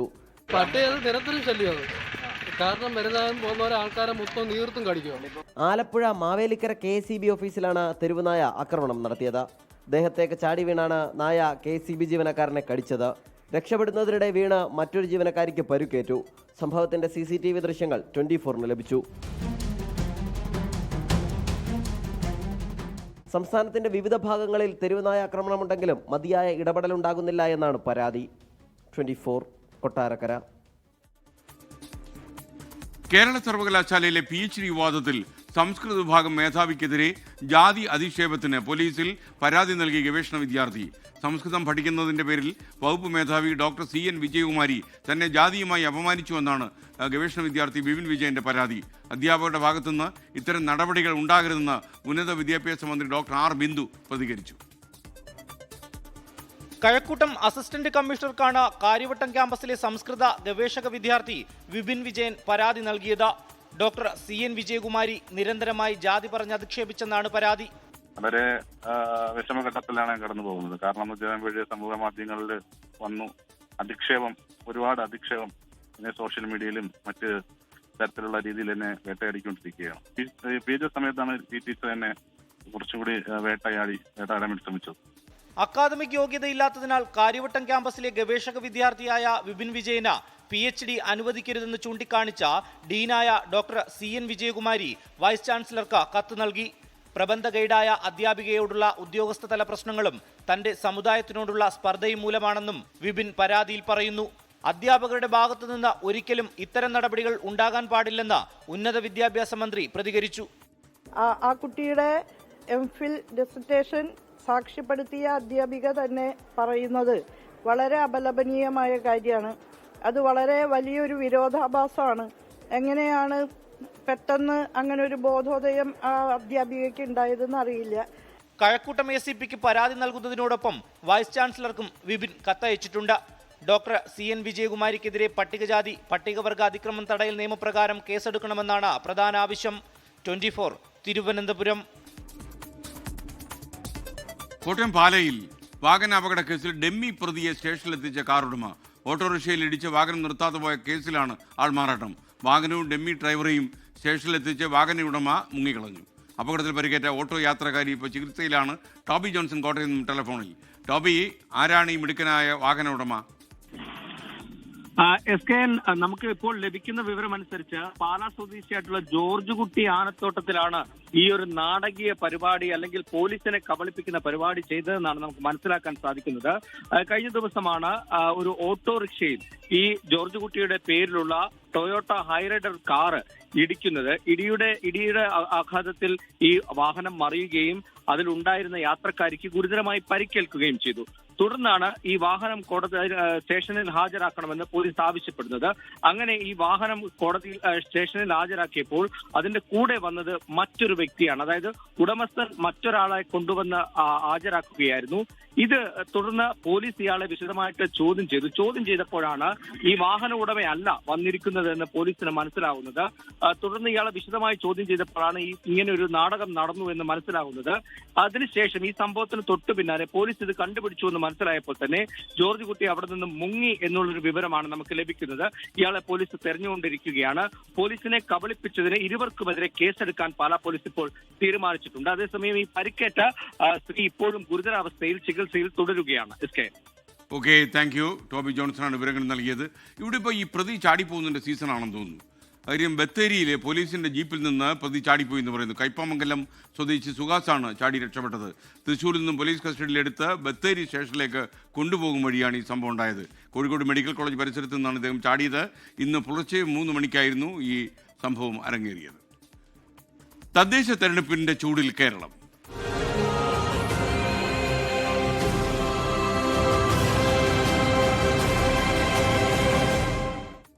തദ്ദേശ തെരഞ്ഞെടുപ്പിന് ഒരുങ്ങുന്ന മുന്നണികളിൽ സീറ്റ് വിഭജന ചർച്ചകൾ സജീവം. ജനാധിപത്യ രാഷ്ട്രീയ പാർട്ടിയുടെ UDF പ്രവേശനത്തിൽ ഉടൻ തീരുമാനമുണ്ടാകുമെന്നാണ് പ്രതീക്ഷയെന്ന് അധ്യക്ഷ CK ജാനു 24നോട് പറഞ്ഞു. അതേസമയം എറണാകുളത്ത് കുന്നത്തുനാട് അടക്കം 2020 നിന്ന് പിടിച്ചെടുക്കുമെന്ന് CPM ജില്ലാ സെക്രട്ടറി സതീഷും 24നോട് പറഞ്ഞു. കോട്ടയം ജില്ലാ പഞ്ചായത്ത് സീറ്റ് വിഭജനത്തിൽ LDFിലും UDFിലും തർക്കം തുടരുകയാണ്. CK ജാനുവിന്റെ നേതൃത്വത്തിലുള്ള ജനാധിപത്യ രാഷ്ട്രീയ പാർട്ടി UDFിലേക്കെന്ന് ഉറപ്പായി. തദ്ദേശ തെരഞ്ഞെടുപ്പിന് മുൻപായി മുന്നണി പ്രവേശം ഉണ്ടാകണമെന്നാണ് ആഗ്രഹിക്കുന്നതെന്ന് CK ജാനു. അവരുമായിട്ടൊരു ചർച്ച നടത്തി മുന്നണിയിലേക്ക് എടുക്കുന്നതിൽ അവർക്ക് പ്രശ്നങ്ങളില്ല എന്നുള്ളൊരു നിലപാടിൽ വന്നിട്ടുണ്ട്. എന്തായാലും താമസിയാതെ അത്തരം ഒരു നീക്കം ഉണ്ടാവുമെന്നാണ് നമ്മൾ പ്രതീക്ഷിക്കുന്നത്. JRPയുടെ കാര്യത്തിൽ ഉടൻ തീരുമാനമുണ്ടാകുമെന്നായിരുന്നു BD സതീശന്റെ പ്രതികരണം. അത്തരം കാര്യങ്ങളിൽ ഒരു തീരുമാനം ഏതാനും ദിവസങ്ങൾക്കുള്ളിലുണ്ടാകും. അതേസമയം വെൽഫെയർ പാർട്ടിയുമായി ഇപ്പോൾ ചർച്ചകൾ നടക്കുന്നില്ലെന്ന് KPCC working president AP Anilkumar MLA. Kottayam ജില്ലാ പഞ്ചായത്തിൽ അധികമായി വന്ന ഒരു സീറ്റിലാണ് ഇപ്പോൾ തർക്കമുള്ളത്. പുതുതായി വന്ന തലനാട് ഡിവിഷൻ വേണമെന്നാണ് മുസ്ലിം ലീഗ് പറയുന്നത്. നമ്മൾ ഇവിടെ ഇന്ത്യൻ യൂണിയൻ മുസ്ലിം ലീഗ് തന്നെയല്ലേ നമ്മളുടെ ഘടകകക്ഷിയായിട്ട് നിൽക്കുന്നത്. അപ്പോൾ പിന്നെ ഞങ്ങൾ ആ ഘടകകക്ഷികളായിട്ട് നിൽക്കുന്ന ആളുകളുമായിട്ട് ഇപ്പോൾ ചർച്ചയൊക്കെ. തലനാട് ഡിവിഷനെ സംബന്ധിച്ച് LDFിൽ കേരള കോൺഗ്രസ് എമ്മും CPIയും ഇതിനോടകം അവകാശവാദം ഉന്നയിച്ചു കഴിഞ്ഞു. എറണാകുളം കുന്നത്തുനാട്ടിലടക്കം 2020യെ വെല്ലുവിളിക്കുകയാണ് CPIM. വ്യാജമായ വോട്ട് ചേർത്തായിരുന്നു സാബു M ജേക്കബിന്റെ വിജയമെന്നും വ്യാജ വോട്ടുകൾ ചേർക്കുന്നത് CPIM അല്ലെന്നും S സതീഷ് പറഞ്ഞു. 2020 എന്ന് പറയുന്ന ഒരു അരാഷ്ട്രീയ സംഘടനയാണ് അവിടെ കാര്യങ്ങൾ കൈകാര്യം ചെയ്യുന്നത്. അതെന്തായിരുന്നു എന്നിപ്പോൾ കൂടുതൽ ചർച്ച ചെയ്യുകയും ജനങ്ങൾ മനസ്സിലാക്കപ്പെടുകയും ചെയ്യുന്ന നിലയിലേക്ക് വന്നിട്ടുണ്ട്. വിവിധ ബ്യൂറോകൾക്കൊപ്പം ന്യൂസ് ഡെസ്ക് 24. തദ്ദേശ തെരഞ്ഞെടുപ്പിലെ ക്രൈസ്തവ വിഭാഗങ്ങളിൽ നിന്നുള്ള ആളുകളെ സ്ഥാനാർത്ഥികളാക്കണമെന്ന BJP സംസ്ഥാന നേതൃത്വത്തിന്റെ നിർദ്ദേശം വന്നു. പഞ്ചായത്തുകളിൽ ക്രൈസ്തവ വിഭാഗത്തിൽപ്പെട്ട എത്ര പേരെ സ്ഥാനാർത്ഥികളാക്കണമെന്ന സർക്കുലർ BJP കണ്ണൂർ നോർത്ത് ജില്ലാ നേതൃത്വം പുറത്തിറക്കി. സർക്കുലറിനെതിരെ UDFും LDFും ഒരുപോലെ രംഗത്ത് വന്നു. BJP ക്രൈസ്തവരെ മത്സരിപ്പിച്ചാൽ എന്താണ് കുഴപ്പമെന്നായിരുന്നു K സുരേന്ദ്രന്റെ ചോദ്യം. BJP സംസ്ഥാന ഘടകം നടത്തിയ സർവേയുടെ അടിസ്ഥാനത്തിലാണ് ക്രൈസ്തവ സ്ഥാനാർത്ഥികളെ പരിഗണിക്കുന്നത് എന്നാണ് സർക്കുലറിന്റെ ഉള്ളടക്കം. BJP Kannur north president KK Vinod Kumar ഇറക്കിയ സർക്കുലറിൽ പഞ്ചായത്തുകളിലേക്ക് വേണ്ട ക്രൈസ്തവരുടെ കണക്കുമുണ്ട്. സർക്കുലറിന്റെ പകർപ്പ് 24ന് ലഭിച്ചു.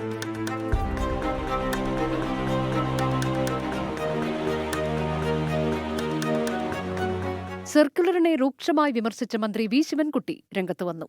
പരാജയഭീതിയിൽ BJP എന്തും ചെയ്യുമെന്നും മതേതരത്വത്തിന് കേരളത്തിൽ ശക്തിയാർജിച്ചതോടെ ക്രിസ്ത്യാനികളെ പിടിക്കാനാണ് ശ്രമമെന്നും ശിവൻകുട്ടി പറഞ്ഞു. പരാജയഭീതി പൂണ്ട BJP എന്തും ചെയ്യും.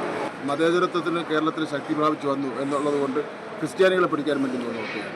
സർക്കുലറിനെ പരിഹസിച്ച KPCC അധ്യക്ഷൻ സണ്ണി ജോസഫ് BJPക്ക് ഭയാശങ്കയുള്ളതിനാലാണ് ഇത്തരം നടപടികളെന്ന് വിമർശിച്ചു. അവർക്ക് ചില ഭയാശങ്കകളുണ്ടാവും, അതുകൊണ്ടായിരിക്കും ലഡുവിലെ മുന്തിരിങ്ങ പോലെ ആരെയെങ്കിലും കണ്ടെത്താൻ വേണ്ടി ശ്രമിക്കുന്നു. ക്രൈസ്തവ സ്ഥാനാർത്ഥികളെ മത്സരിപ്പിച്ചാൽ എന്താണ് കുഴപ്പമെന്നായിരുന്നു കെ സുരേന്ദ്രന്റെ ചോദ്യം. അങ്ങനെ ഒരു സർക്കുലർ ഒന്നും ഞങ്ങൾ കണ്ടിട്ടില്ല. എല്ലാ സ്ഥാനാർത്ഥികളെയും മത്സരിപ്പിക്കേണ്ടതെന്ന് നിങ്ങൾ തന്നെയാണ് ചോദിക്കുന്നത്. നിങ്ങൾ എന്താണ് ന്യൂനപക്ഷത്തിന് കൊടുക്കാത്തത്? നിങ്ങൾ എന്തൊരു ഇരട്ടത്താപ്പാണ്. ഞങ്ങൾ ന്യൂനപക്ഷത്തിന് കൊടുക്കുമ്പോൾ നിങ്ങൾക്ക് വേവലാതി, കൊടുത്തില്ലെങ്കിൽ നിങ്ങൾ പറയും കൊടുക്കുന്നില്ല. News desk 24. കോഴിക്കോട് കോർപ്പറേഷൻ തെരഞ്ഞെടുപ്പിൽ മത്സരിക്കാനില്ലെന്ന് യൂത്ത് കോൺഗ്രസ് നേതാവ് KM അഭിജിത്ത്. യൂത്ത് കോൺഗ്രസ് പ്രസിഡന്റാക്കാത്തതിൽ ഇപ്പോൾ അതൃപ്തിയൊന്നുമില്ല. തെരഞ്ഞെടുപ്പ് പ്രവർത്തനങ്ങളുമായി ജില്ലയിൽ സജീവമാകുമെന്നും KM അഭിജിത്ത് 24 പറഞ്ഞു. 24 എക്സ്ക്ലൂസീവ്. KS ശബരിനാഥൻ തിരുവനന്തപുരത്തേക്ക് എത്തിയപ്പോൾ മറ്റൊരു ചോദ്യം, അത് കോഴിക്കോട്ട് KM അഭിജിത്തിൻ്റെ പേരാണ് എന്നുള്ള ചോദ്യം. അത് സാങ്കേതികമായി പറ്റില്ല എന്നറിയിച്ചു, പക്ഷേ അങ്ങനൊരു പ്രതീക്ഷ ഇപ്പോഴും ആളുകൾക്കുണ്ട്. ഇല്ല, സ്വാഭാവികമായിട്ട് നേതൃത്വം എന്നോട് ചോദിച്ചതാണ്. കോഴിക്കോട് കോർപ്പറേഷനിൽ വോട്ടുണ്ടോ എന്ന് നേതൃത്വം തന്നെ ചോദിച്ചതാണ്. എൻ്റെ വോട്ട് പഞ്ചായത്തിലാണ്, അതുകൊണ്ട് കോർപ്പറേഷൻ തെരഞ്ഞെടുപ്പിൽ അങ്ങനെ ഒരു സാഹചര്യം നിലവിലില്ല. ഒന്നുമില്ല. സംഘടനയുടെ തീരുമാനങ്ങൾ എടുക്കേണ്ടത് നേതൃത്വമാണ്. നേതൃത്വം എടുത്തിരിക്കുന്ന തീരുമാനങ്ങൾ ആ രീതിയിൽ മുമ്പോട്ട് പോകുന്നു. ഞാൻ പറഞ്ഞല്ലോ, എവിടെയെങ്കിലും ഞങ്ങൾക്ക് അഭിപ്രായ വ്യത്യാസങ്ങളുണ്ടെങ്കിൽ അത് പറയാനുള്ള വേദികളുണ്ട്, അവിടെ കൃത്യമായി പറയുന്നുമുണ്ട്. കോഴിക്കോട് നിന്ന് ഷഹദ് റഹ്മാൻ വിവരങ്ങളുമായി ചേരുകയാണ്. ഷഹദ്, പറയൂ.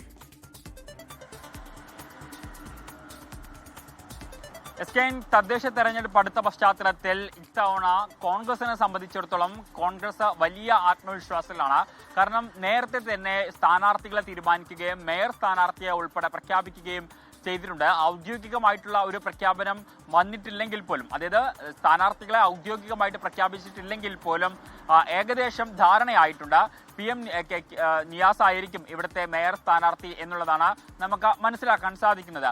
അതിനിടയിൽ KM അഭിജിത്ത് ഇത്തവണ ഈ തദ്ദേശ തെരഞ്ഞെടുപ്പിൽ മത്സരിക്കുമോ എന്ന ഒരു ചോദ്യം പല കോണുകളിൽ നിന്നും ഉയർന്നിട്ടുണ്ടായിരുന്നു.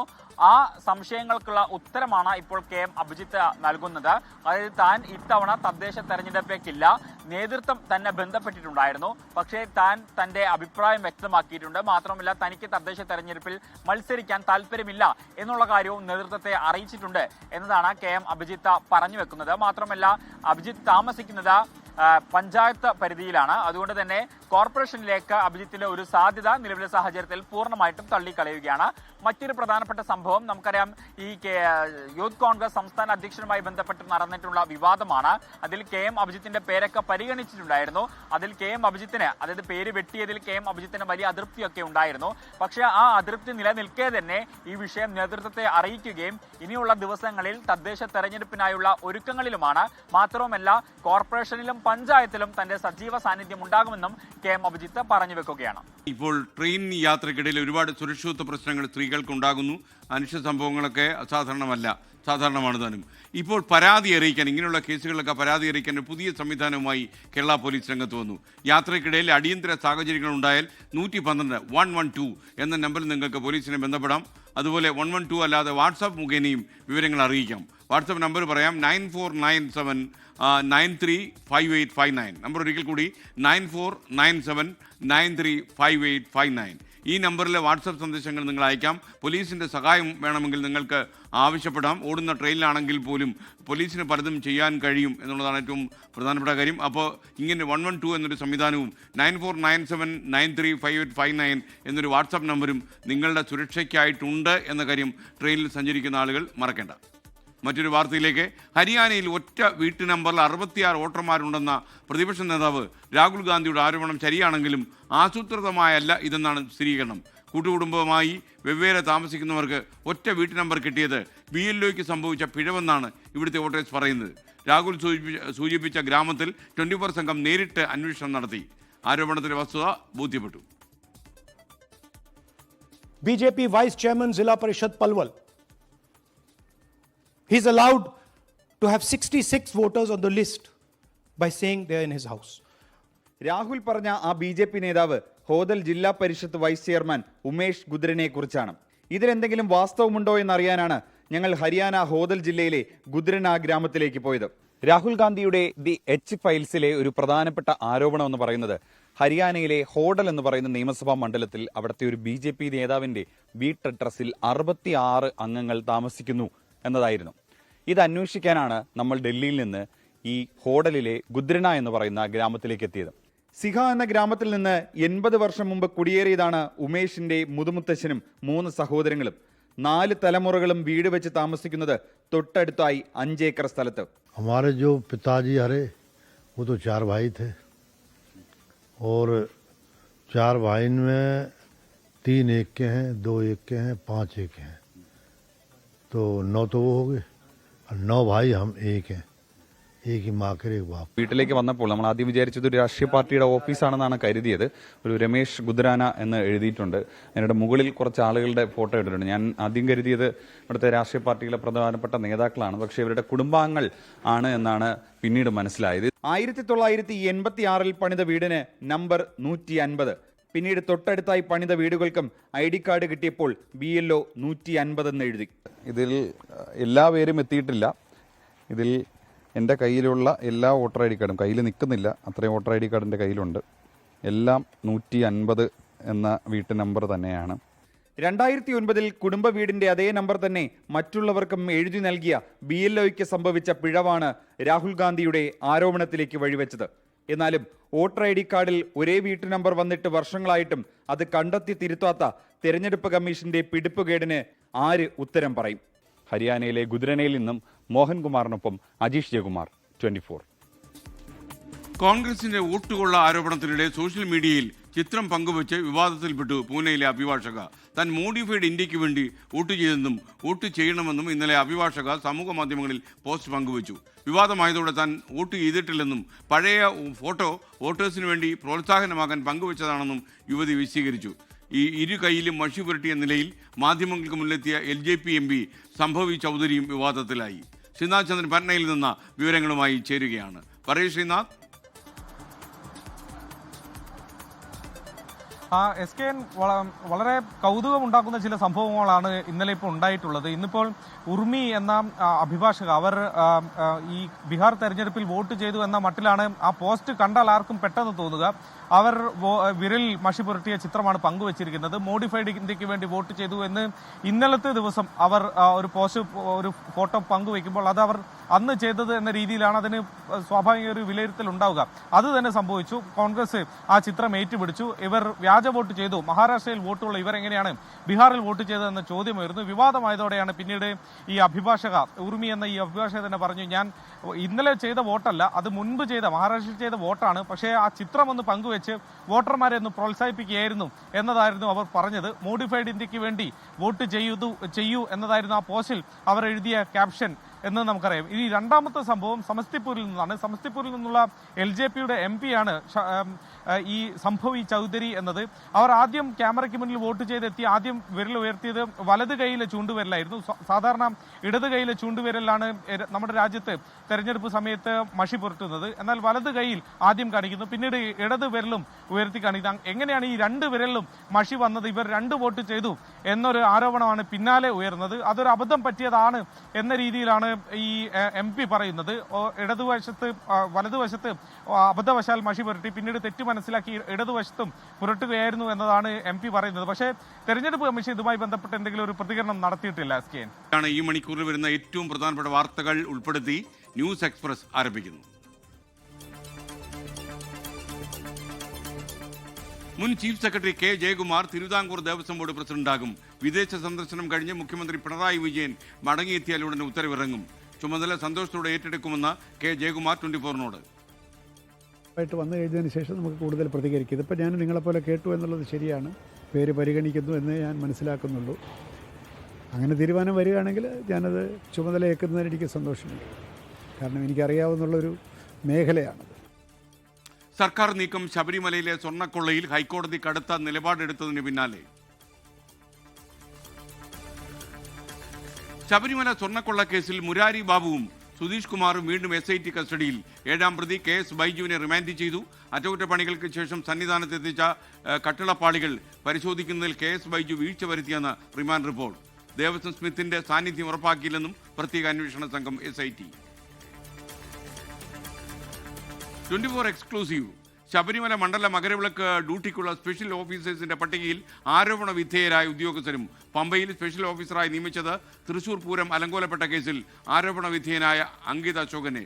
മകരവിളക്ക് സമയത്ത് സന്നിധാനത്ത് ചുമതല അച്ചടക്ക നടപടി നേരിട്ട സുജിത് ദാസിന്. വനിതാ SIമാരുടെ പരാതിയിൽ അന്വേഷണം നേരിടുന്ന മുൻ പത്തനംതിട്ട SP VG വിനോദ് കുമാറും പട്ടികയിൽ.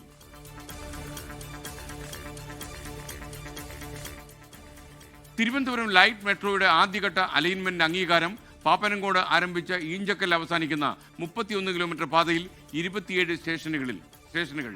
നിർമ്മാണ ചുമതല കൊച്ചി മെട്രോ ലിമിറ്റഡിന്. തിരുവനന്തപുരം നഗരത്തിന്റെ മുഖച്ഛായ മാറുമെന്ന് മുഖ്യമന്ത്രി പിണറായി വിജയൻ. തെരുവുനായ ശല്യം പരിഹരിക്കാൻ സുപ്രീം കോടതിയുടെ സുപ്രധാന ഇടപെടൽ. 8 ആഴ്ചയ്ക്കുള്ളിൽ നായ്ക്കളെ തെരുവുകളിൽ നിന്ന് നീക്കണം. പൊതുവിടങ്ങൾ സുരക്ഷിതമെന്ന് അധികൃതർ ഉറപ്പാക്കണം. ദേശീയപാത ഉൾപ്പെടെയുള്ള റോഡുകളിൽ നിന്ന് കന്നുകാലികളെ സംരക്ഷണ കേന്ദ്രങ്ങളിലേക്ക് മാറ്റണമെന്നും സുപ്രീം കോടതി. നായ്ക്കളെ മുഴുവൻ മാറ്റുക പ്രായോഗികമല്ലെന്ന് തദ്ദേശ വകുപ്പ് മന്ത്രി MB രാജേഷ്. എവിടെ കൊണ്ടുപോയിട്ടാണ് ഇവരെ പാർപ്പിക്കുക? ഇപ്പോൾ കേരളം നേരിടുന്നൊരു പ്രശ്നം വലിയ ജനസാന്ദ്രതയുള്ളൊരു സംസ്ഥാനമാണ്. ഇവിടെ നഗരഗ്രാമ വ്യത്യാസമൊന്നുമില്ലാത്തൊരു സ്ഥലമാണ്. അവിടെ ആളുകൾക്ക് താമസിക്കാൻ തന്നെ ഭൂമി കണ്ടെത്താൻ നമ്മൾ പ്രയാസപ്പെടുകയാണ്. അപ്പോഴെങ്ങനെയാണ് ഈ തെരുവ് നായ്ക്കളെക്ക് വേണ്ടി ഷെൽട്ടർ ഉണ്ടാക്കാൻ കഴിയുക? കൊല്ലത്തും ആലപ്പുഴയിലും തെരുവുനായ ആക്രമണത്തിൽ ഇന്നും നിരവധി പേർക്ക് പരിക്കേറ്റു. തിരുവനന്തപുരം മെഡിക്കൽ കോളേജിന്റെ വാദങ്ങൾ തള്ളി ചികിത്സ കിട്ടാതെ മരിച്ച വേണുവിന്റെ കുടുംബം. വേദന കൊണ്ട് പുളയുമ്പോഴും ആരും തിരിഞ്ഞു നോക്കിയില്ലെന്ന് വേണുവിന്റെ ഭാര്യ സിന്ധു 24നോട്. ഇത് സിസ്റ്റർമാരായാലും ആരായാലും നായ്ക്കളെ നോക്കുന്ന കണ്ണുകൊണ്ട് പോലും പേഷ്യൻസിനെ നോക്കുന്നില്ല.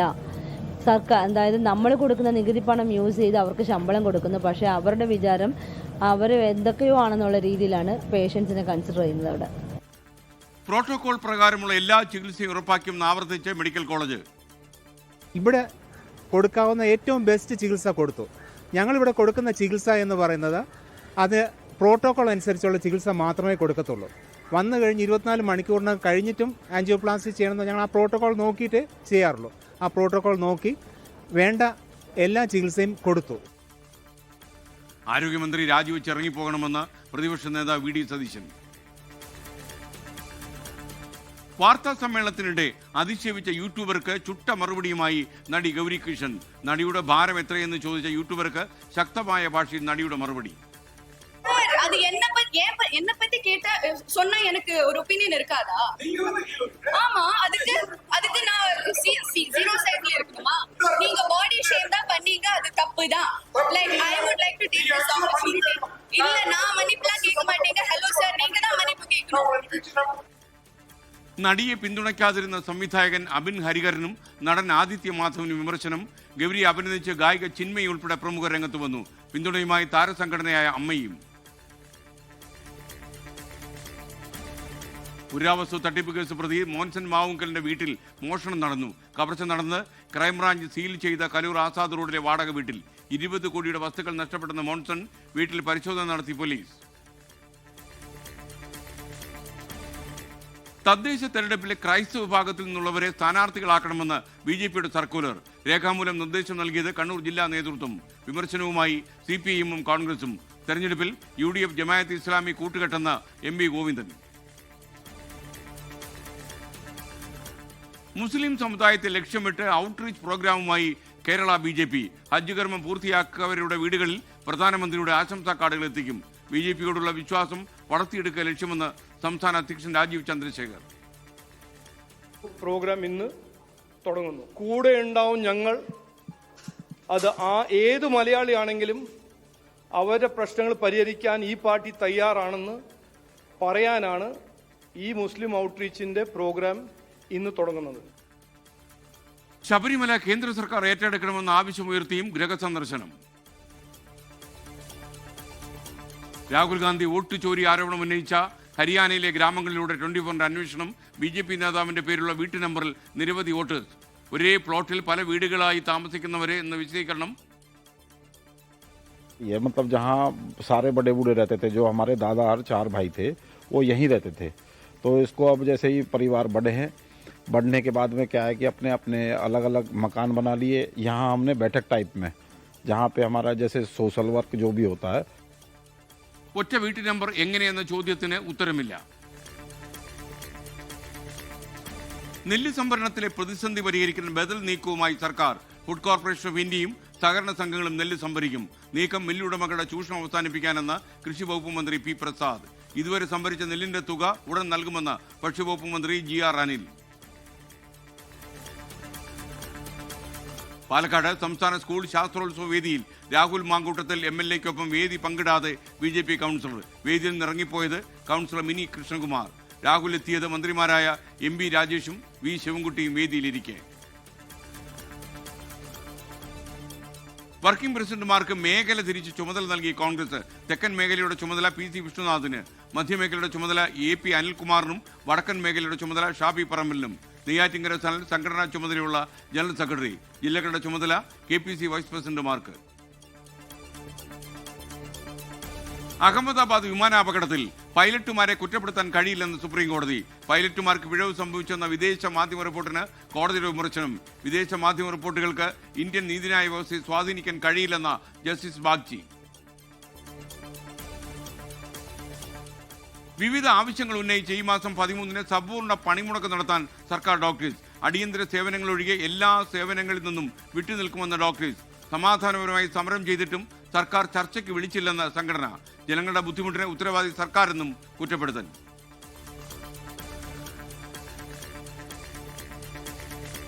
മമ്മൂട്ടിയുടെ കുടുംബചിത്രം അമരത്തിന്റെ റീ റിലീസ് ആഘോഷമാക്കിയ ആരാധകർ. ഭരതൻ ലോകിദാസ് കൂട്ടുകെട്ടിൽ പിറന്ന ചിത്രം 4K ദൃശ്യമികവിൽ ബിഗ് സ്ക്രീനിൽ. ഒരുപാട് ഓർമ്മകളുള്ളൊരു ചിത്രമാണ്. ഇതിൻ്റെ പശ്ചാത്തല സംഗീതം, പാട്ടുകൾ എല്ലാം. അതിയായ സന്തോഷമുണ്ടായി കാണുന്നത്. കടലിന്റെ മക്കളുടെ ജീവിതം പറഞ്ഞ ചിത്രം റിലീസ് ചെയ്ത് 34 വർഷം മുമ്പാണ്. ഇന്ന് അതിന്റെ റീ റിലീസ്. കേരള സർവകലാശാലയിലെ PhD വിവാദം പുതിയ തലത്തിലേക്ക്. ഡീൻ ജാതീയമായി അധിക്ഷേപിച്ചെന്ന പരാതിയുമായി ഗവേഷണ വിദ്യാർത്ഥി വിപിൻ വിജയൻ. സംസ്കൃതം പഠിക്കുന്നതിന്റെ പേരിൽ ഡോക്ടർ CN വിജയകുമാരി ജാതിയുമായി അധിക്ഷേപിച്ചെന്ന ആരോപണം. അധ്യാപികയുടേത് കരുതിക്കൂട്ടിയുള്ള നടപടിയെന്ന വിപിൻ 24-നോട്. സർക്കാർ ഇടപെടുമെന്ന് ഉന്നത വിദ്യാഭ്യാസ വകുപ്പ് മന്ത്രി ഡോക്ടർ ആർ ബിന്ദു. കേരളത്തിൽ ഡിജിറ്റൽ തട്ടിപ്പ് കേസുകൾ പെരുകുന്നു. 2 മാസങ്ങൾക്കിടെ ഡിജിറ്റൽ അറസ്റ്റിലൂടെ തട്ടിയെടുത്തത് 4,54 ലക്ഷം രൂപ. ഇരകളിൽ ഭൂരിഭാഗവും വയോധികരും സ്ത്രീകളും. കൊച്ചിയിൽ 81-കാരനായ ഡോക്ടർക്ക് പണം നഷ്ടമായതിൽ അന്വേഷണം ഊർജിതമാക്കി. CBI ഉദ്യോഗസ്ഥർ ചമഞ്ഞ് തട്ടിയെടുക്കാൻ ശ്രമിച്ചത് 1,30 ലക്ഷം രൂപ. കർണാടകയിലെ മൈസൂരുവിൽ കടുവയുടെ ആക്രമണത്തിൽ കർഷകൻ കൊല്ലപ്പെട്ടു. സംഭവം ന്യൂഗു വന്യജീവി സങ്കേതത്തിന് സമീപം. മൃതദേഹം പാതി ഭക്ഷിച്ച നിലയിൽ. കഴിഞ്ഞ 1 മാസത്തിനിടെ കടുവയുടെ 4ാമത്തെ ആക്രമണമെന്ന നാട്ടുകാർ.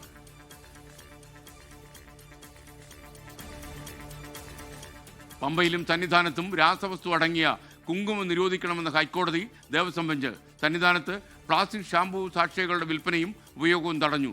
മണ്ഡല മകരവിളക്ക് തീർത്ഥാടന കാലം ആരംഭിക്കാനിരിക്കെ ഉത്തരവ് കർശനമായി നടപ്പാക്കാൻ തിരുവിതാംകൂർ ദേവസ്വം ബോർഡിന് നിർദ്ദേശം. കോഴിക്കോട്ടെ പോലീസ് ജീപ്പിൽ നിന്ന് പ്രതി ചാടിപ്പോയി. രക്ഷപ്പെട്ടത് വ്യവസായിയുടെ കാർ തട്ടിക്കൊണ്ടുപോയി നശിപ്പിച്ച തൃശൂർ കയ്പമംഗലം സ്വദേശി സുഹാസ്. പ്രതി രക്ഷപ്പെട്ടത് കോഴിക്കോട് മെഡിക്കൽ കോളേജ് പരിസരത്ത് നിന്ന്. സുഹാസിനായി വ്യാപക തെരച്ചിൽ തുടരുകയാണ് ഇപ്പോഴും. നടി ലക്ഷ്മി മേനോൻ പ്രതിയായ തട്ടിക്കൊണ്ടുപോകൽ കേസ് റദ്ദാക്കി. പരാതി പിൻവലിക്കുന്നതായി യുവാവ് ഹൈക്കോടതിയിൽ. നടപടി FIR റദ്ദാക്കണമെന്ന് ആവശ്യപ്പെട്ട നടി കോടതിയെ സമീപിച്ചതിന് പിന്നാലെ നോർത്ത് പോലീസ് രജിസ്റ്റർ ചെയ്തിരുന്ന കേസിൽ ലക്ഷ്മി 4ാം പ്രതിയാണ്. കരുനാഗപ്പള്ളിയിലെ വിഭാഗീയതയിൽ കൂട്ട നടപടിയുമായി CPM. സംസ്ഥാന കമ്മിറ്റി അംഗമായിരുന്ന സൂസൻ കോടിയെ ജില്ലാ കമ്മിറ്റിയിലേക്ക് തരം താഴ്ത്തി. DYFI ജില്ലാ പ്രസിഡന്റിനെ ഏരിയ കമ്മിറ്റിയിൽ നിന്ന് ലോക്കൽ കമ്മിറ്റിയിലേക്ക് മാറ്റി. തൊടിയൂരിൽ 7 ലോക്കൽ കമ്മിറ്റി അംഗങ്ങളെയും 5 ബ്രാഞ്ച് കമ്മിറ്റി അംഗങ്ങളെയും ഒഴിവാക്കിയിട്ടുണ്ട്.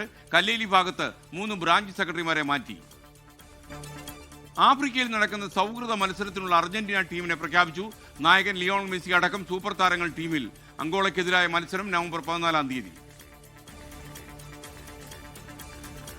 ഇതോടെ ന്യൂസ് എക്സ്പ്രസ് അവസാനിക്കുന്നു. ഇനി മറ്റു വാർത്തകളിലേക്ക് നമ്മൾ വിശദമായി കടക്കുന്നു. പൊതുവിദ്യാഭ്യാസ വകുപ്പ് സംഘടിപ്പിക്കുന്ന പരിപാടിയിൽ പൊതുവായ സ്വാഗതഗാനം ആലോചനയിലെന്ന വിദ്യാഭ്യാസ വകുപ്പ് മന്ത്രി. പൊതുജനാഭിപ്രായം തേടി സോഷ്യൽ മീഡിയയിൽ വിദ്യാഭ്യാസ വകുപ്പ് മന്ത്രി ഇന്ന് പോസ്റ്റിട്ടു.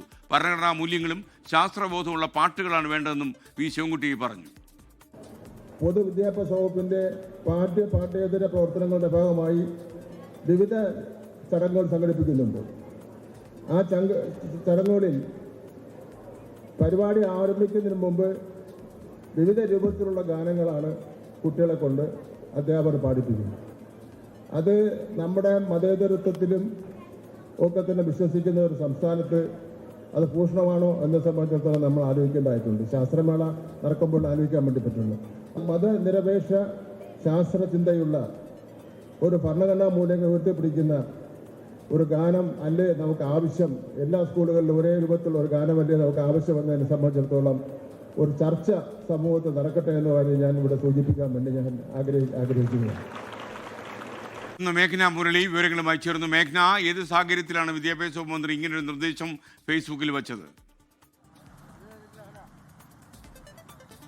SKN വിദ്യാഭ്യാസ മന്ത്രിയുടെ ആദ്യ പ്രതികരണം വരുന്നത് പാലക്കാട് ശാസ്ത്രമേളയിൽ വെച്ചാണ്. പിന്നീട് ഫേസ്ബുക്കിൽ ഒരു പോസ്റ്റ് വിടുന്നു. അതിൽ പ്രധാനമായും വിദ്യാഭ്യാസ മന്ത്രി ചോദിക്കുന്നത് ഈ പൊതുവിദ്യാഭ്യാസ വകുപ്പിന്റെ പരിപാടികളിലും അതുപോലെ തന്നെ സ്കൂളുകളിലും പ്രാർത്ഥനാ ഗാനങ്ങൾക്ക് പകരം പൊതുവായി ഒരു സ്വാഗത ഗാനം വേണ്ടേ എന്നുള്ളതാണ്. അത് പൊതുജനങ്ങൾക്ക് വിടുന്നു. പൊതുജനാഭിപ്രായം എന്താണ് എന്നുള്ളതാണ് വി ശിവൻകുട്ടി ചോദിക്കുന്നത്. അതിൽ പല മതാടിസ്ഥാനത്തിലുള്ള സ്കൂളുകളിലും അവരുടെ മതത്തിന്റെ അടിസ്ഥാനത്തിലുള്ള പ്രാർത്ഥനാ ഗാനങ്ങളുണ്ട്. വിദ്യാർത്ഥികളായതുകൊണ്ട് മാത്രം അത് പാടേണ്ടി വരുന്നു. അങ്ങനെ ഒരു രീതി പാടില്ല എന്നുള്ളതാണ് വിദ്യാഭ്യാസ മന്ത്രി പറയുന്നത്. അതിൽ പൊതുവായൊരു സ്വാഗത ഗാനം വേണം. അതിൽ എന്താണ് അഭിപ്രായം? കൂടാതെ ശാസ്ത്രബോധമുള്ള ജനാധിപത്യ മതനിരപേക്ഷതയുള്ള പാട്ടുകളാണ്, സ്വാഗത ഗാനങ്ങളാണ് വേണ്ടത് എന്നുള്ള കാര്യം കൂടി വിദ്യാഭ്യാസ മന്ത്രി പറയുന്നുണ്ട്. അതിൽ ഈ പൊതുജനങ്ങളുടെ അഭിപ്രായം അല്ലെങ്കിൽ ഈ ഫേസ്ബുക്കിലാണ് പോസ്റ്റ് ചെയ്യുന്നത്. അതിൽ വന്ന കമന്റുകളും ഒക്കെ രസകരമാണ്. അതിൽ പ്രധാനമായും ആളുകൾ പറയുന്നത് അത് നല്ലൊരു തീരുമാനമാണ്. അതുപോലെ തന്നെ ഈ മനസ്സ് നന്നാവട്ടെ, NSS ക്യാമ്പുകളിലൊക്കെ പാടുന്ന രീതിയിലുള്ള മനസ്സ് നന്നാവട്ടെ എന്നുള്ള ഗാനം, അതുപോലെ തന്നെ പലരും പല വരികളും നിർദ്ദേശിക്കുന്നു. അങ്ങനെ പ്രാർത്ഥനാ ഗാനം പൂർണ്ണമായും ഒഴിവാക്കിക്കൊണ്ട് ഒരു പൊതുവായൊരു സ്വാഗത ഗാനം, അത് മതത്തിന്റെ അടിസ്ഥാനത്തിലല്ലാതെ ജനാധിപത്യ ശാസ്ത്ര മൂല്യങ്ങൾ ഉൾക്കൊള്ളുന്ന പാട്ടുകൾ വേണമെന്നുള്ളതാണ് പൊതുജനത്തിന്റെ ഫേസ്ബുക്കിലൂടെയുള്ള അഭിപ്രായമായി വരുന്നത്. എന്തായാലും അത് ആലോചനയിലുണ്ട് എന്നുള്ളതാണ് വിദ്യാഭ്യാസ മന്ത്രി പറയുന്നത്. ഓക്കെ, താങ്ക് യു മേഘന മുരളി. വാർത്താ സമ്മേളനത്തിനിടെ അധിക്ഷേപിച്ച യൂട്യൂബർക്ക് ചുട്ട മറുപടിയുമായി നടി ഗൗരി കിഷൻ. നടിയുടെ ഭാരം എത്രയെന്ന യൂട്യൂബറുടെ ചോദ്യത്തിനാണ് രൂക്ഷമായ പ്രതികരണം കിട്ടിയത്. നടിയെ പിന്തുണയ്ക്കാതിരുന്ന സംവിധായകൻ അബിൻ ഹരിഹരനും നടൻ ആദിത്യ മാധവനുമെതിരെ സമൂഹമാധ്യമങ്ങളിൽ വിമർശനം ശക്തമായി. നടിയെ പിന്തുണച്ച അമ്മ സംഘടന രംഗത്ത് വന്നു. അതേഴ്സ് എന്ന സിനിമയുടെ പ്രൊമോഷനുമായി ബന്ധപ്പെട്ട് ചെന്നൈയിൽ നടന്ന വാർത്താ സമ്മേളനത്തിനിടെയായിരുന്നു സംഭവം. സിനിമയിലെ രംഗം സൂചിപ്പിച്ച യൂട്യൂബറുടെ ചോദ്യത്തിനാണ് നടിയുടെ ചുട്ട മറുപടി. ചോദ്യത്തിന് സിനിമയുമായി എന്ത് ബന്ധമാണുള്ളതെന്നും ഇത് ബോഡി ഷെയ്മിംഗ് ആണെന്നും Gauri Kishan. It was highly inappropriate, unnecessary and unsolicited kind of, I can't even call it a question because it was a comment that was made it was extremely insensitive and with no relation to the film. സിനിമയെക്കുറിച്ചോ കഥാപാത്രത്തെക്കുറിച്ചോ ഒരു ചോദ്യം പോലും ഉന്നയിച്ചില്ല. ഒരു നടനോടാണെങ്കിൽ ഇത്തരം ചോദ്യങ്ങൾ ഉണ്ടാകുമോ എന്നും Gauri Kishan.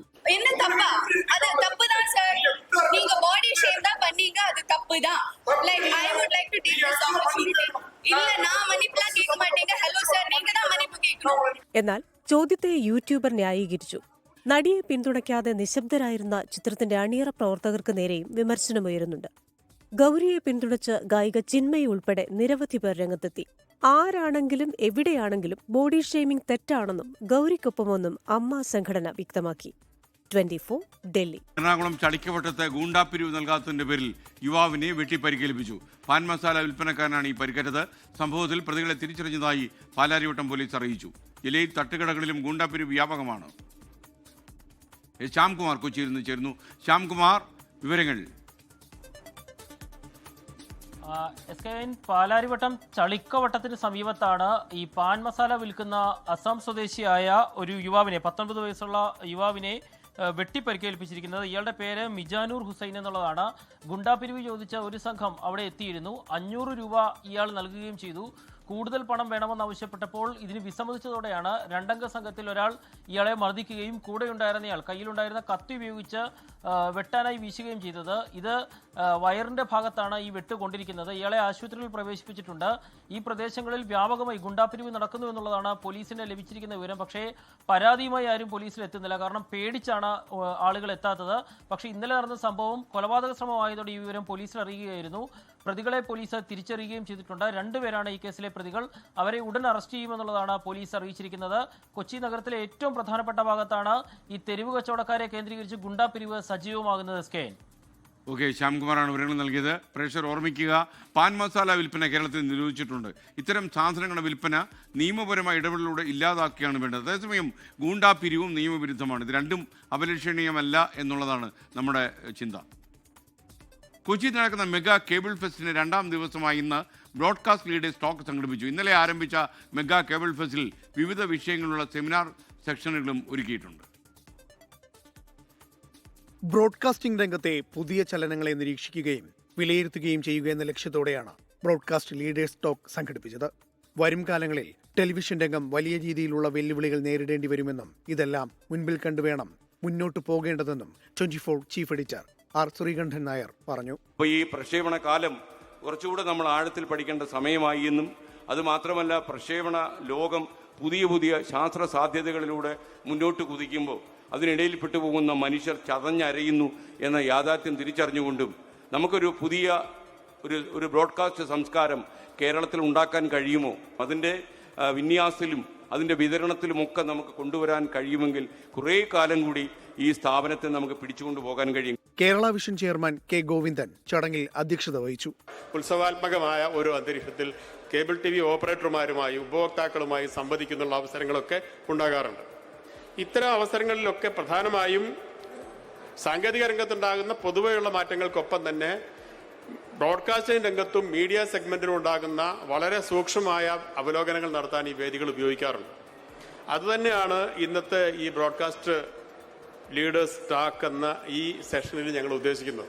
COA state executive member Abubakar Siddique, Times Network senior vice president Muhammad Mustafa, Warner Brothers ഡിസ്കവറിയുടെ affiliated സെയിൽസിന്റെയും പ്രോഡക്റ്റ് ഡിസ്ട്രിബ്യൂഷന്റെയും director Sunil Ganapathi, KCL managing director PP Suresh Kumar, COA state executive member KV Rajan തുടങ്ങിയവർ ലീഡേഴ്സ് മീറ്റിന്റെ ഭാഗമായി.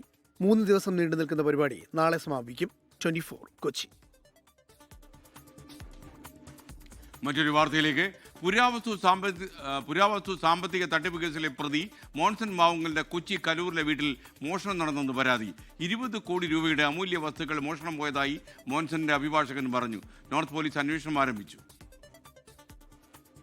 മോശയുടെ അംശപടി, കൃഷ്ണൻ വെണ്ണ കടയാൻ ഉപയോഗിച്ച കുടം, ലോകത്തിലെ ആദ്യത്തെ സ്വർണ്ണകുടം, ഇതെല്ലാം സൂക്ഷിച്ചിരുന്നുവെന്ന് മോൺസൺ അവകാശപ്പെട്ട ഈ വീട്ടിലാണ് മോഷണം നടന്നിരിക്കുന്നത്. ക്രൈംബ്രാഞ്ച് കസ്റ്റഡിയിലുണ്ടായിരുന്ന വീട് ഉടമസ്ഥർക്ക് കൈമാറിയിരുന്നു. വീട്ടിലെ പുരാവസ്തുക്കൾ മോൺസന് കൈമാറാനും കോടതി നിർദ്ദേശിച്ചിരുന്നു. ഇതുപ്രകാരം പോക്സോ കേസിൽ പരോൾ ലഭിച്ച മോൺസൺ വസ്തുക്കൾ തിട്ടപ്പെടുത്താൻ വീട്ടിലെത്തിയപ്പോഴാണ് വാതിൽ പൊളിച്ച നിലയിൽ കണ്ടെത്തിയത്. CCTVകളും തകർത്ത നിലയിലായിരുന്നു. 20 കോടിയുടെ വസ്തുക്കൾ മോഷണം പോയെന്ന് മോൺസന്റെ അഭിഭാഷകൻ. ഖുറാൻ, സ്വർണ്ണ വാച്ചുകൾ തുടങ്ങിയവയാണ് മോഷണം പോയ വസ്തുക്കൾ.